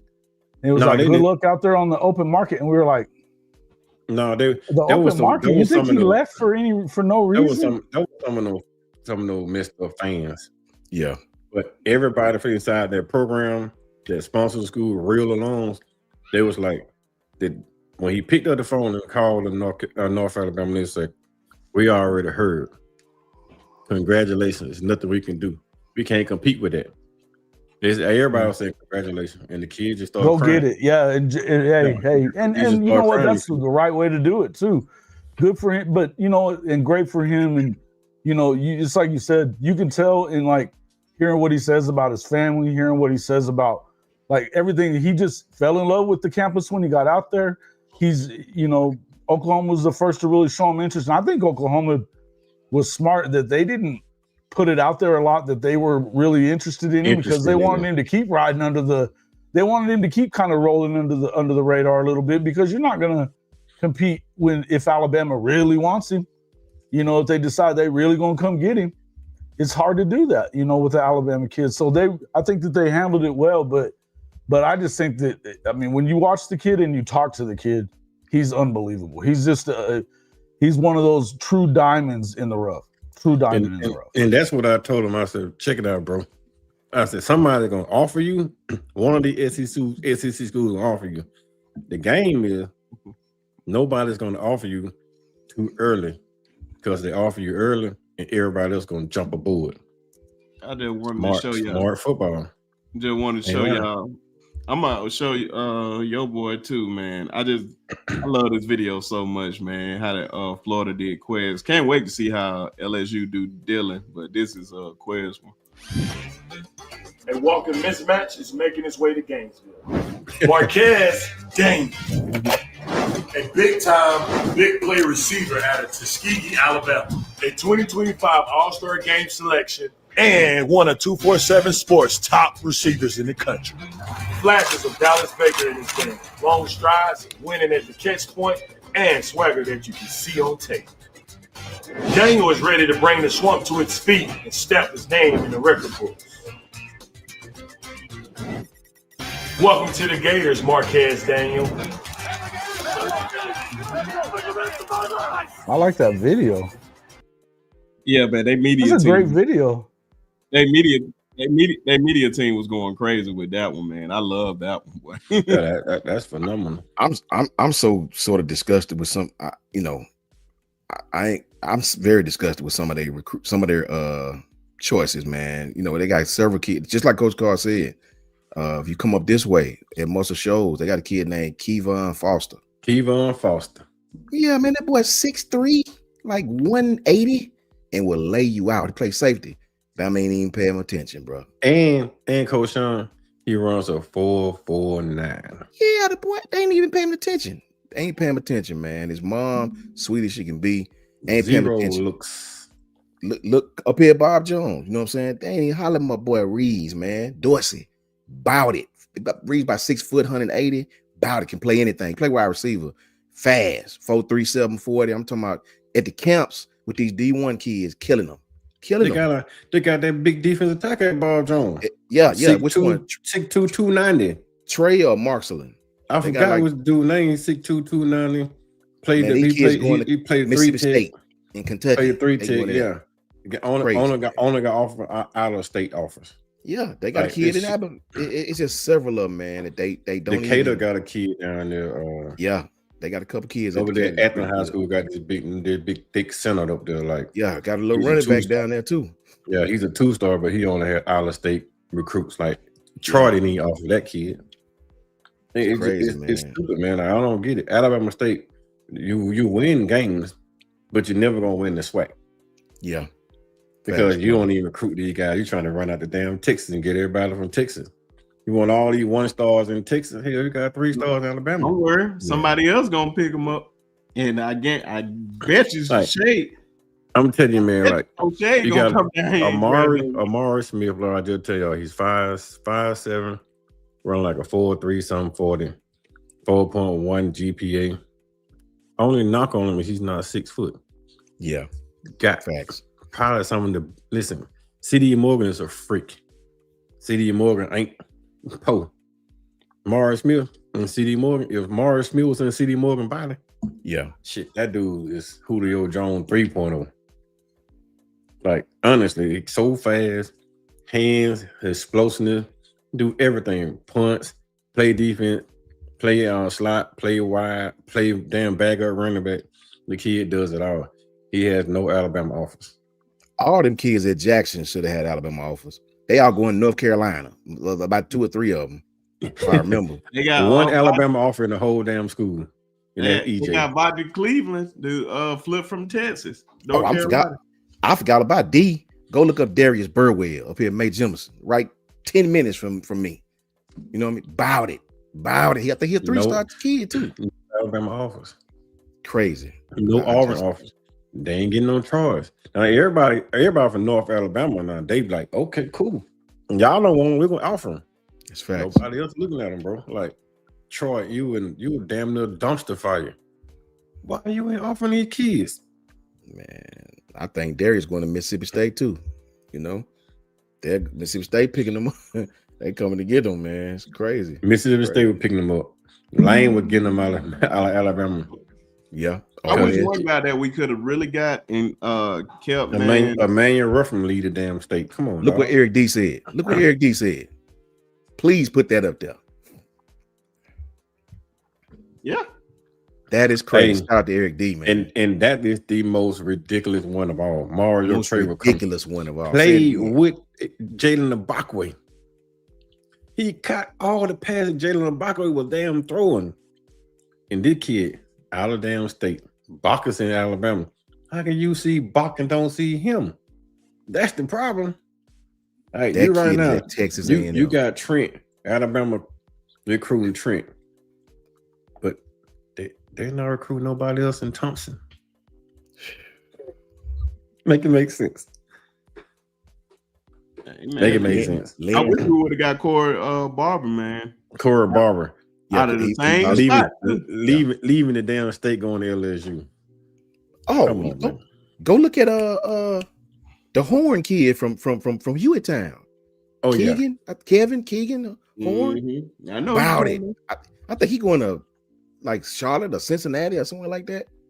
You know what I'm saying? Lynn costs money to get your name out there. It does. I know that personally. It's bad evaluations, man. I didn't need a guy like what Marquise Mays said at one point, man.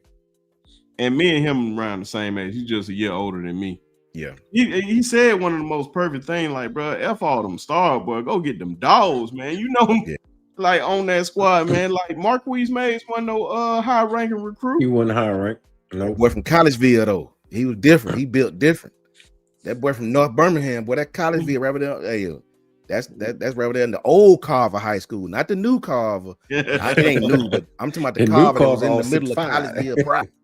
The original Carver. Yeah, my homeboy B. Carmichael, my homeboy Adrian Blunt. Like the old Winona high schools. Yeah, B. Carmichael, Barry Carmichael. That was our drum major there and them. They was from Carver, boy. Them my Carver homeboys. I love them boys to death. Those my people. Adolph Pompey. Them boys all from Collegeville. Them my partners. They all A&M people. A&M dudes. Hey man, you gotta win.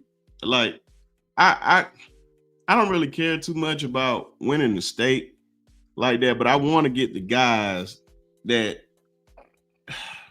I just want to get the best guys, man, out the state. I want all the guys to just come up there because later on down the line, it's gonna be one of those. Let's just say,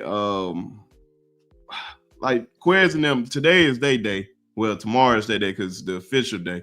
Can't wait for that. Shout out to them boys.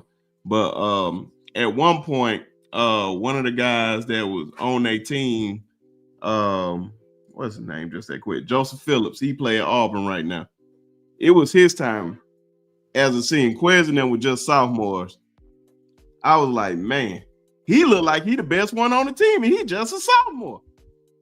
But guess what? Auburn kept recruiting these guys.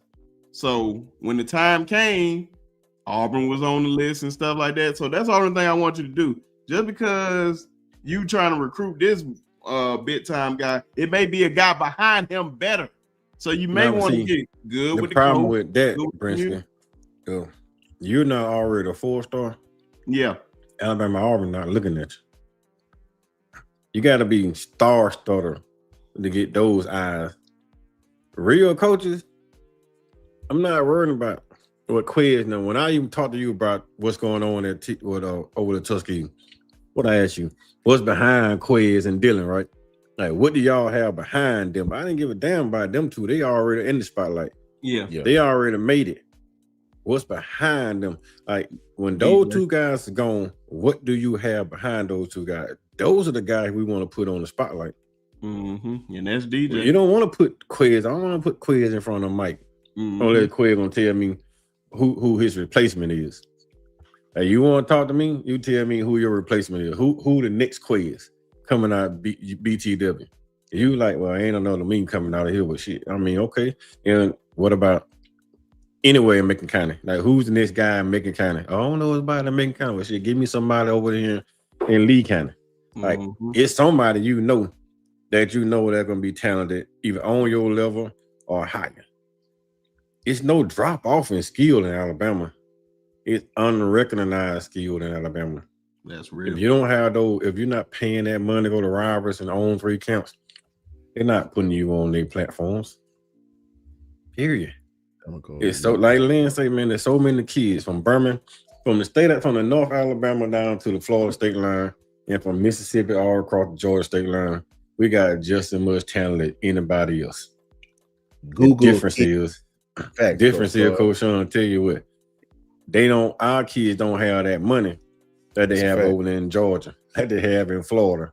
Like they have all those casinos in those states.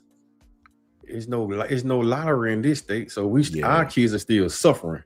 That's a fact. Georgia have all those grants, so they parents can pull out this grant, send the kids to the state, do this. They don't have that in Alabama. If they ain't self-funded, they're not getting nothing. Hope scholarship funds, so all those kids get a chance to go to college. I challenge y'all to go look up Ian Harrell. Ian Harrell, I think it's IAN Harrell. Kid right down the street at Buckhorn. Trevor Peniel, he play up here at Buckhorn. Ian by 6'1", 6'2", by 270. You know what I'm saying? 280 maybe. This kid couldn't be blocked by nobody, bro. Some of these Division I offensive linemen, he was doing them dirty. You know where he going? Rice. Sheila said he going to Rice, bro. UAB, Rice. I just got good grades too. I'm talking about smart as a whip. I'm like, bro, what is going on? This kid, it was awesome. You want to know what's going on? If you're not paying that money to go to those camps, they ain't paying no attention to you. Listen, man, and I'm wanting to tell you, I don't give a damn about Haynes, Fawcett, and all them cats. Because Haynes, Fawcett, I was sending my boy highlights and shit to Haynes, like, man, put it in front of your bosses and then get a kid a look. You know what they did? They blocked them all. Yeah, Haynes blocked me for even commenting on his shit. What? But as soon as he get an offer from Ole Miss, who the first motherfucker that called him? Want to do a damn picture of him, do a graphic of him? That bitch. Like, seriously. And I don't give a damn about you, cuz I'm going to tell you live on screen, fuck you. Period. All y'all want to do is suck up on these kids that making it. Once they get a name for themselves, you want to be a part of it. If you see they have talent, I mean, what's it take, Coach Shawn? If I send you a 5-minute video, you look at it like, the kid can ball, Coach. But he need to did that in the third.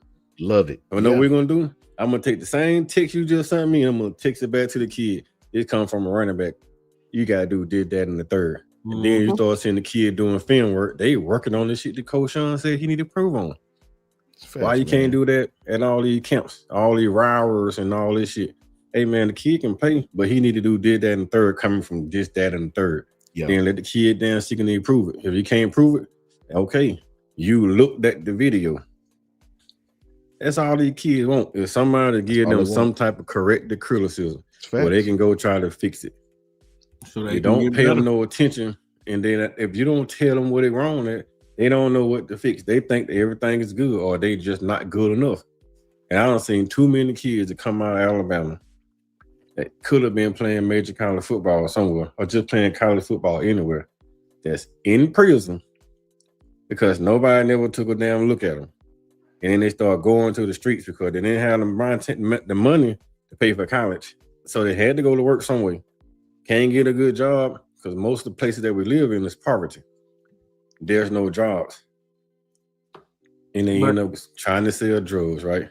End up in prison because nobody gave them an opportunity. Get a kid a damn look. It's too many open damn spots out here. Y'all go to California and get 700 kids out of California every year. Some of them trash.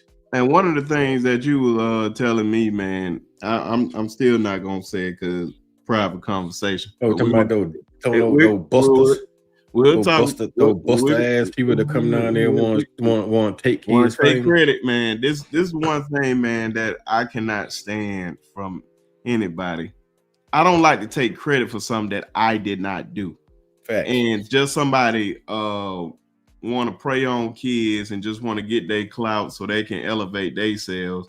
I don't like dudes like that, man. All they do is tell you, it's some busters from TDA magazine. No, man, we ain't doing that. No. They show their asses up after folks identify them. These folks came in, they identified these kids, and as soon as these kids started drawing some steam, they buster roll their asses up here and start writing articles talking about they discovered these kids. You ain't discovered shit. You dick rider. Soon the kid get a name for it, so you want to run your ass here and stick a microphone in their face. Okay, that's cool. But don't put the article saying that you've been tracking the kid for 5 or 6 years, you've been knowing the kid since he was a child, and you watched this damn progression. No, you just showed up a week ago.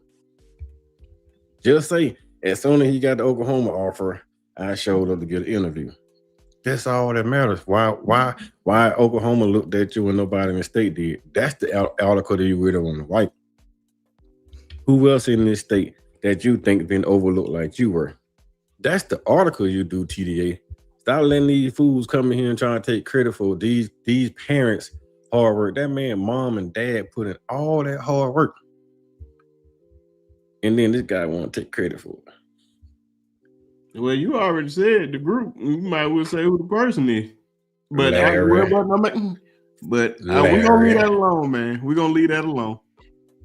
But because I ain't even trying to be, this ain't even a message channel, man. So it ain't even directed at them because I mess with Justin. Shout out to Justin. Justin always been solid. Justin is good people. I don't have no problem. It's just that person on TDA. Yeah. Oh yeah. That guy. And I don't mean the hell off because you don't come down there and that boy worked his ass off for 4 years and nobody ever looked at him. Mm-hmm. Nobody ever even he gave that kid an interview. The first interview he had was Jonathan. Mm-hmm. First interview was Jonathan. Mm-hmm. That's it. You know when Coach Karl said, like these kids who be super good, and if Trevor Panier in here, he can tell you the same thing. Everybody up our way, no Quiz. Quiz in the league doing his thing. He got hurt. He was with the Philadelphia Eagles, with the Steelers. He bouncing around now because of injuries. Quig is talented as hell. I mean, one of the talented kids coming from up in this area. And Jaquez Watkins. And the thing about it is, Trapping, if you in here, I'm gonna tell you another kid. When he was young, I used to coach him. Terrion Orr. We call him Bubba. His mama named Janika Orr. This kid, I'm telling you, man, Bubba was just as talented. The thing I would tell anybody, these kids be just as good as the kid that made it, bro. But Trevor Panier, if you know Janika Orr, her son Bubba, we call him Bubba. His name Terrion Orr. Bubba was freaking awesome. I coached him all his years, bro. Bubba outside of Quid, Bubba, Tyreek, them boys was good. Like, I'm talking about good enough to go to college good. They was that good, bro. Like, we took them to all these different out of town. We used to travel when we were doing 7-on-7. We was whooping celebrities teams, man, that they was putting together these great teams from all over. Man, we was smashing Metro. We was doing all of that. Bubba was just as talented, bro. This boy was, you put the ball in his hands and it's like, you just couldn't believe it, man. It's just Bubba was more on the street side and their paths just went two different ways, man. So, and I used to see it early, man. Bubba was always super duper talented, man. But you could just tell at a young age, man, and when you look at some of them kids that was young, we used to coach them. When I think about it, man, it break my heart, man, because you look back at them, Cam Centeno passed away. Lil Avery passed away. Cam Turner just passed away. Some of these kids, man, that was super duper talented, bro, getting shot. Lil Avery it's just, so I feel you, man. Hey, trapping up facts, bro. And it's around this area up here. Just think about that, Coach Shawn. Yeah. What would have got that kid out of the streets? One offer, bro. One R.I.P. offer. Cam, facts, man. One offer would have kept that kid out of the streets. Yep, look, Cam was especially when my biggest thing is this: you're looking at it on the film. If you look at it on film, and I see if it's a 1A, 2A school, it's a 1A school, it's a 2A school, coach. So the talent gap is kind of huge. Like he should be in a 4A or 5A level. I can understand that, right? But when you see this in 5A, 6A, 7A, and you see the production on the field, it's not bigger the talent gap. From 5 to 6 to 7A, the talent gap is not that big. That's a fact. Period.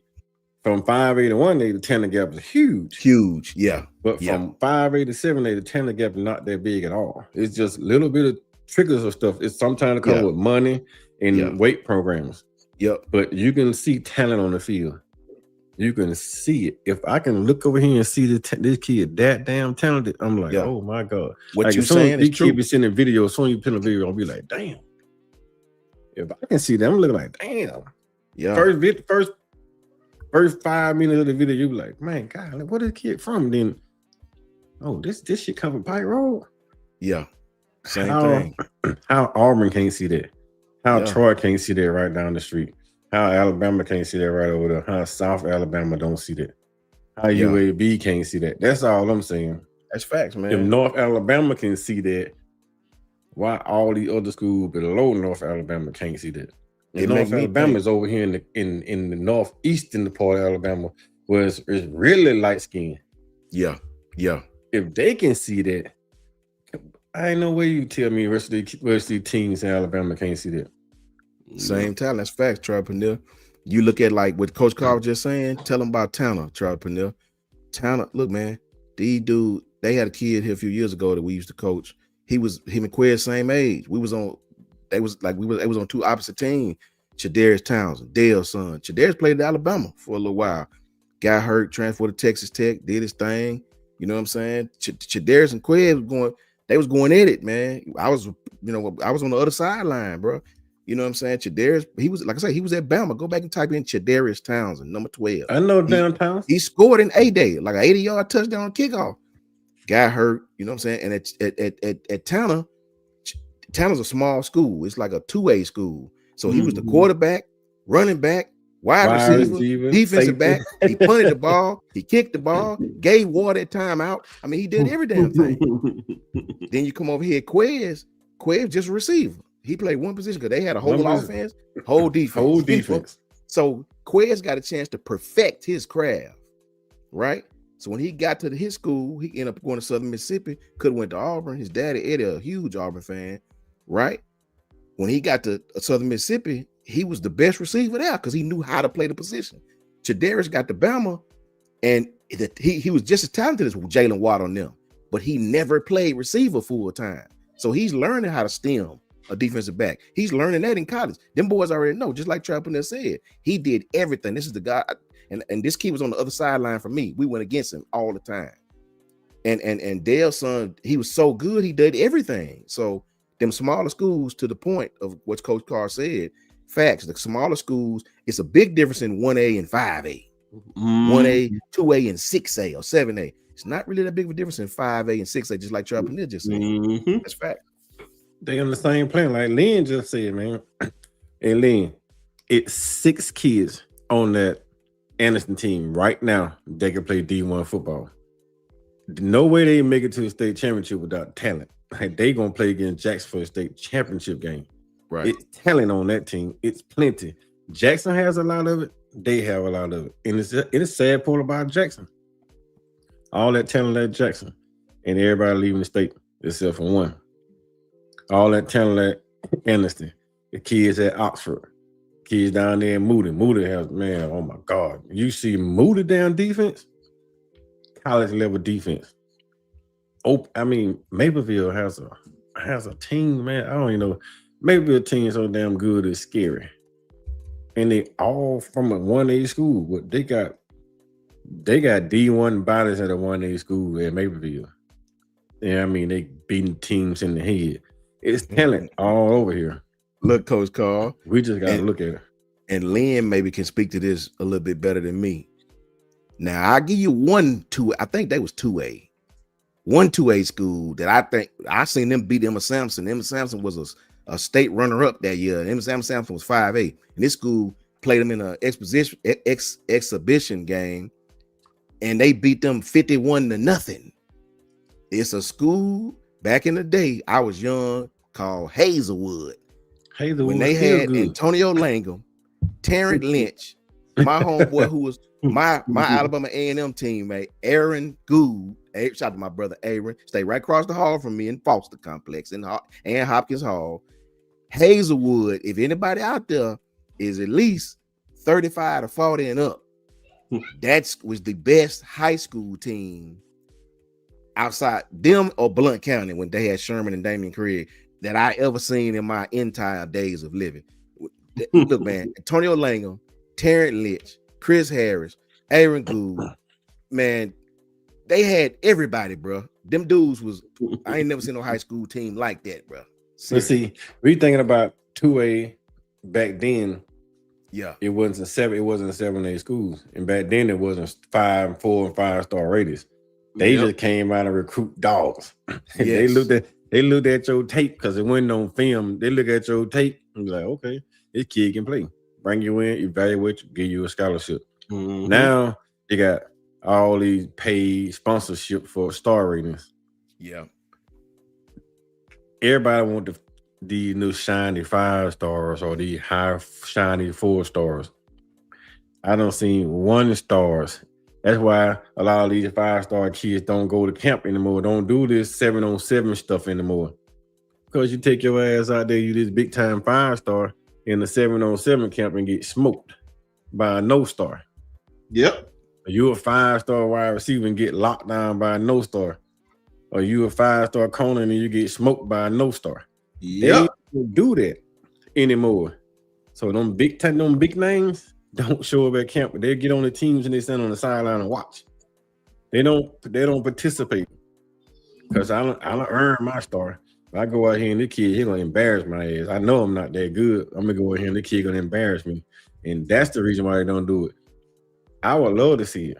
I've seen them watch the star like destroy and see how a 5-star put up in Florida, and they got a no star. He stick a no star in front of 5-star, and no star shut his ass down. And 5-star get mad, want to push and fight. I had that happen on my 7-on-7. You a 5-star only because this kid here may not have the money to pay for that damn profile. Yep. Yeah. And you get that kid them $1,500 to pay for that damn profile, that kid will be a 5-star plus. That's the biggest difference now. You got some of these kids that 5-star, they never paid $1. They earn them stars. Some of those kids that 5-star to pay a lot of money to get them. Yes. That's all I'm telling you. And that then 5-star ain't cheap. And then just to close it out, man, something that John was saying, man, our old way of doing things recruiting wise, that has to change because recruiting has changed so much over the past 10 years. Hell, 5 years, man. They still trying to use the old test to try to get kids to get these ratings and all this stuff, man. You got to change that because a lot of these kids, like you said, can't afford it or they just not gonna pay for it at all, man. I said it way too many times, man. I said it way too many times. Once you step foot on that campus, them stars do not matter. Coach, that's fact. And I'm gonna tell you something real quick, Brinsky. If you still in here, what Coach Karl just was talking about them stars.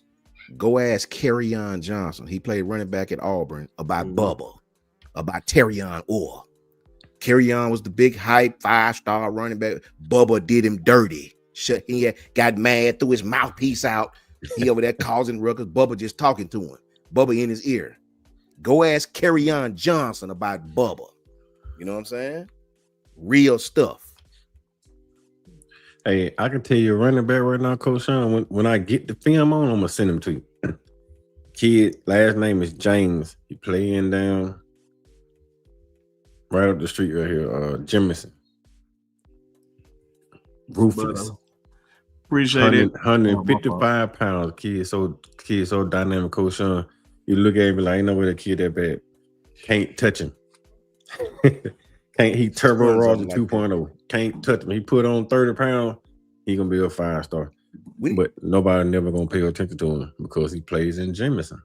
We need to get with Lynn behind the scenes and find out just what the hell going on, man. Why can't we get these kids and what is going on campus to where these kids are all getting out of Alabama going to other places, man? Josh Jacobs is definitely the best example. I promise you, he is the poster child for all. He the poster child for Alabama. The poster child for Alabama, the state of Alabama, is 0-star Quinshon Judkins. Get the Ole Miss offer, become a 3-star, and go to Ole Miss and lead the damn team to 10-win season, transfer to Ohio State and take them to a championship. In the pros right now, and he's the 7th leading rusher in the NFL right now. That's crazy. That's the poster child for overlooked in the state of Alabama. Nobody in the state of Alabama gave that kid an offer. Nobody. Team then started calling him to Lane Kiffin, showed up on the sideline. And then teams started calling. Nick Saban even said that they messed around and didn't evaluate him. Okay. Facts, Lynn. Hey, I've said that same thing on this show. For small Facts, kids right there. I'm gonna say it right now. Papa Cherry. Small kids like Amari Smith, he the same size as Deuce Palmer. Shout out J.O. I said the same thing, Lynn, on this very show. That's facts. I'm gonna say it right now. I ain't see the brother play because I was one. I'm gonna tell you right now. Go back and watch your tape. Go back and watch. I ain't say watch your film. Go watch your tape. That boy, man. Trust me, man. The man is legendary, man. I got a bunch of Alabama people in my family, man. Trust me. Don't think I don't know who he is, and don't think I haven't seen him. Trust me. Well, let me go ahead and jump because I gotta set this thing up for my night with the ladies. Oh yeah, man. We about to get off here, man. Appreciate everybody coming up on here, man. It was just one of those shows, man. So definitely shout out to Coach Karl coming through. I didn't know how this show was gonna go. I just wanted to just talk about something. But hopefully, I know you're gonna be busy tomorrow, and I've been just podding out for the past 3 days and been going crazy, and I am tired. But oh well. But appreciate everybody. Make sure you hit that like and subscribe button. And I'm gonna let since Coach Shawn the only one here, let him shout out his channel, and we're gonna get up out of here. Shout out to my brother Charles Peniel, man. Shout out to Phillip. Shout out to Randy Vickers. Shout out to who else was on that team? Maurice Franklin, Vincent Scales. Shout out to all the little homies, man. They had some talent on that team right there too. They played Connell Williams now. You know what I'm saying? The year he was young when we seen him. He was young when Connell, but that year he was a senior. Connell and them did them dirty. We had already left. Them boys was shout out to that whole crew. Shout out to Phillip Rivers, that whole crew, man. You know what I'm saying? Where Phillip Rivers from? Phillip is from Decatur, Alabama. Okay. But he played high school ball, and his daddy coached with Coach Crease and them at Athens High. You know what I'm saying? They played over there. I think they was originally from Decatur, if I'm not mistaken. Trapping might, but I think they played their ball in I think high school ball in Athens. You know what I'm saying? Yeah, man, them boys were good. Vaughn Webb, Vaughn went to Memphis for a little while. You know, him and Tank. Tank was much younger, but Tank was hoops and he was basketball. Yeah, he played it at the. Yeah, man. So shout out to them boys, man. Shout out to that whole. You said they from Decatur. Okay. From Decatur, yeah. Because I knew Coach Rivers. You know, when he used to do the counts back in the day for Jacksonville State. I mean, we always had a Decatur hat, that D, the big red Raider hat on. Yeah. Phillip was a monster over there, man. The whole North Alabama knew about that kid. Boy, man. I ain't gonna lie, bro. Can you imagine a 6'5" white kid that's throwing the ball so dadgum hard? Everybody like, what in the world? Phillip was different. Facts. That was a big boy, man. Every time, like, bro, I was like in front of Phillip Rivers, and I was just like, damn. Yeah, that boy tall. Yeah, that boy. You talking about tackling this dude for a sack, boy? Oh my god! And look, when he had been in the league a few years, had made his money, we threw a camp over there at Athens High School, and we had Coach Crow from Jacksonville State to come over. You know, we was throwing a camp over there, and Phillip pull up. You know, this one he had paid for the scoreboard and all that stuff. We threw a camp. We paid to throw a camp down there. He pull up in some old beat up sandals, some cut off camouflage shorts. You couldn't even tell this man got about 30 million. You couldn't even tell. and a raggedy Cherokee. You couldn't even tell he like said, man. That's when you know you got real money, when you ain't even got to show it. I'm telling you, bro, that's the part I need to hit with. Yeah. Like, man, I just like to open up the bank account just to see all them zeros in there, man. Eric D had a real last question. Eric D, I think that's the golden question, brother. I mean, I'll say this real quick before we get off. Eric D, if the committee sticks to what it said it was gonna stick to, we should still make it, win or lose. But with BYU where they're at, with us jumping Notre Dame for the time being, with all these stipulations, we'll see, man. We'll see if they try, you know, if the fix is in. I'm glad you said that, man, because I've been on the same train. I seen guys be hella confident, even Lynn saying yes. Man, I am not sure. Like, I want to listen to you guys. I want to believe you guys. But I am not convinced if we lose this game. This need to be the last year of the SEC championship game. I wish Oklahoma win. I wish Ole Miss win. I wish Tennessee A&M. I wish somebody went besides us, because I didn't want to go to this game whatsoever. To hell with it, because they just ruined the whole thing. Now, we gonna find out, are they gonna penalize us for this, just playing an extra game? Yeah. And I'm telling you, if Alabama just somehow find out they're not gonna play in it, I'm telling you, man, Greg Saint gonna have to do something about that, man, because it's gonna be all hell, man. But I'm not as confident about it, man. I just feel like, man, we have to win, because I don't know what changed for us to jump Notre Dame, and we didn't do nothing different but just play Auburn. That's it. And it ain't like Auburn was a highly ranked team. So only time will tell, man. So let's just hope that we can take care of business Saturday, because I'm telling you, God forbid if we lose, I don't really care. I don't care about this whole we beat Georgia this many times. I just want to win a national championship. That's something that Georgia worried about. I just want to win a national championship. I want to be in there, but we're gonna find out. So come Sunday round before the NFL kickoff, we gonna know. So, and remember this. I know I get it. It's been tons of times. I understand. Just because we beat Georgia does not mean you're gonna beat them again. Especially not with the way we Georgia right now, contrary, I know it makes some Bama ears hurt, but right now Georgia is playing, keyword right there, better than any team in the country. And this is a fact. Man, and they found a pass rush. So we'll see what happens, man. Lastly, if we do lose and they do keep us out, Greg Sankey, you need to put in a special request to change every SEC non-conference schedule and let us play same as Indiana. What is it? Old Dominion, Blue Mountain State, Hubba Bubba University, Teriyaki Tech. Man, I swear. You know, we don't need to play another Power 5. Get rid of this 9-game SEC thing, because I'm telling you, don't complain about it when you already said it. They don't care. They do not care. They want the record. Mm-hmm.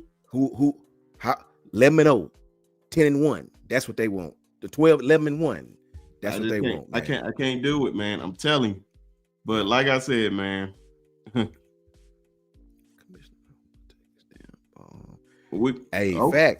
Hey, Facts, Lynn. We're gonna find out, Lynn. Yeah. Hey, we're gonna find out, because folks are trying people. This is almost everybody's like, okay, we keep y'all out, and what? We're gonna find out who really the big dog real quick. Because I don't know if y'all know this or not. The Big Ten have some of the Big Ten's total overall schedules are weaker than the ACC.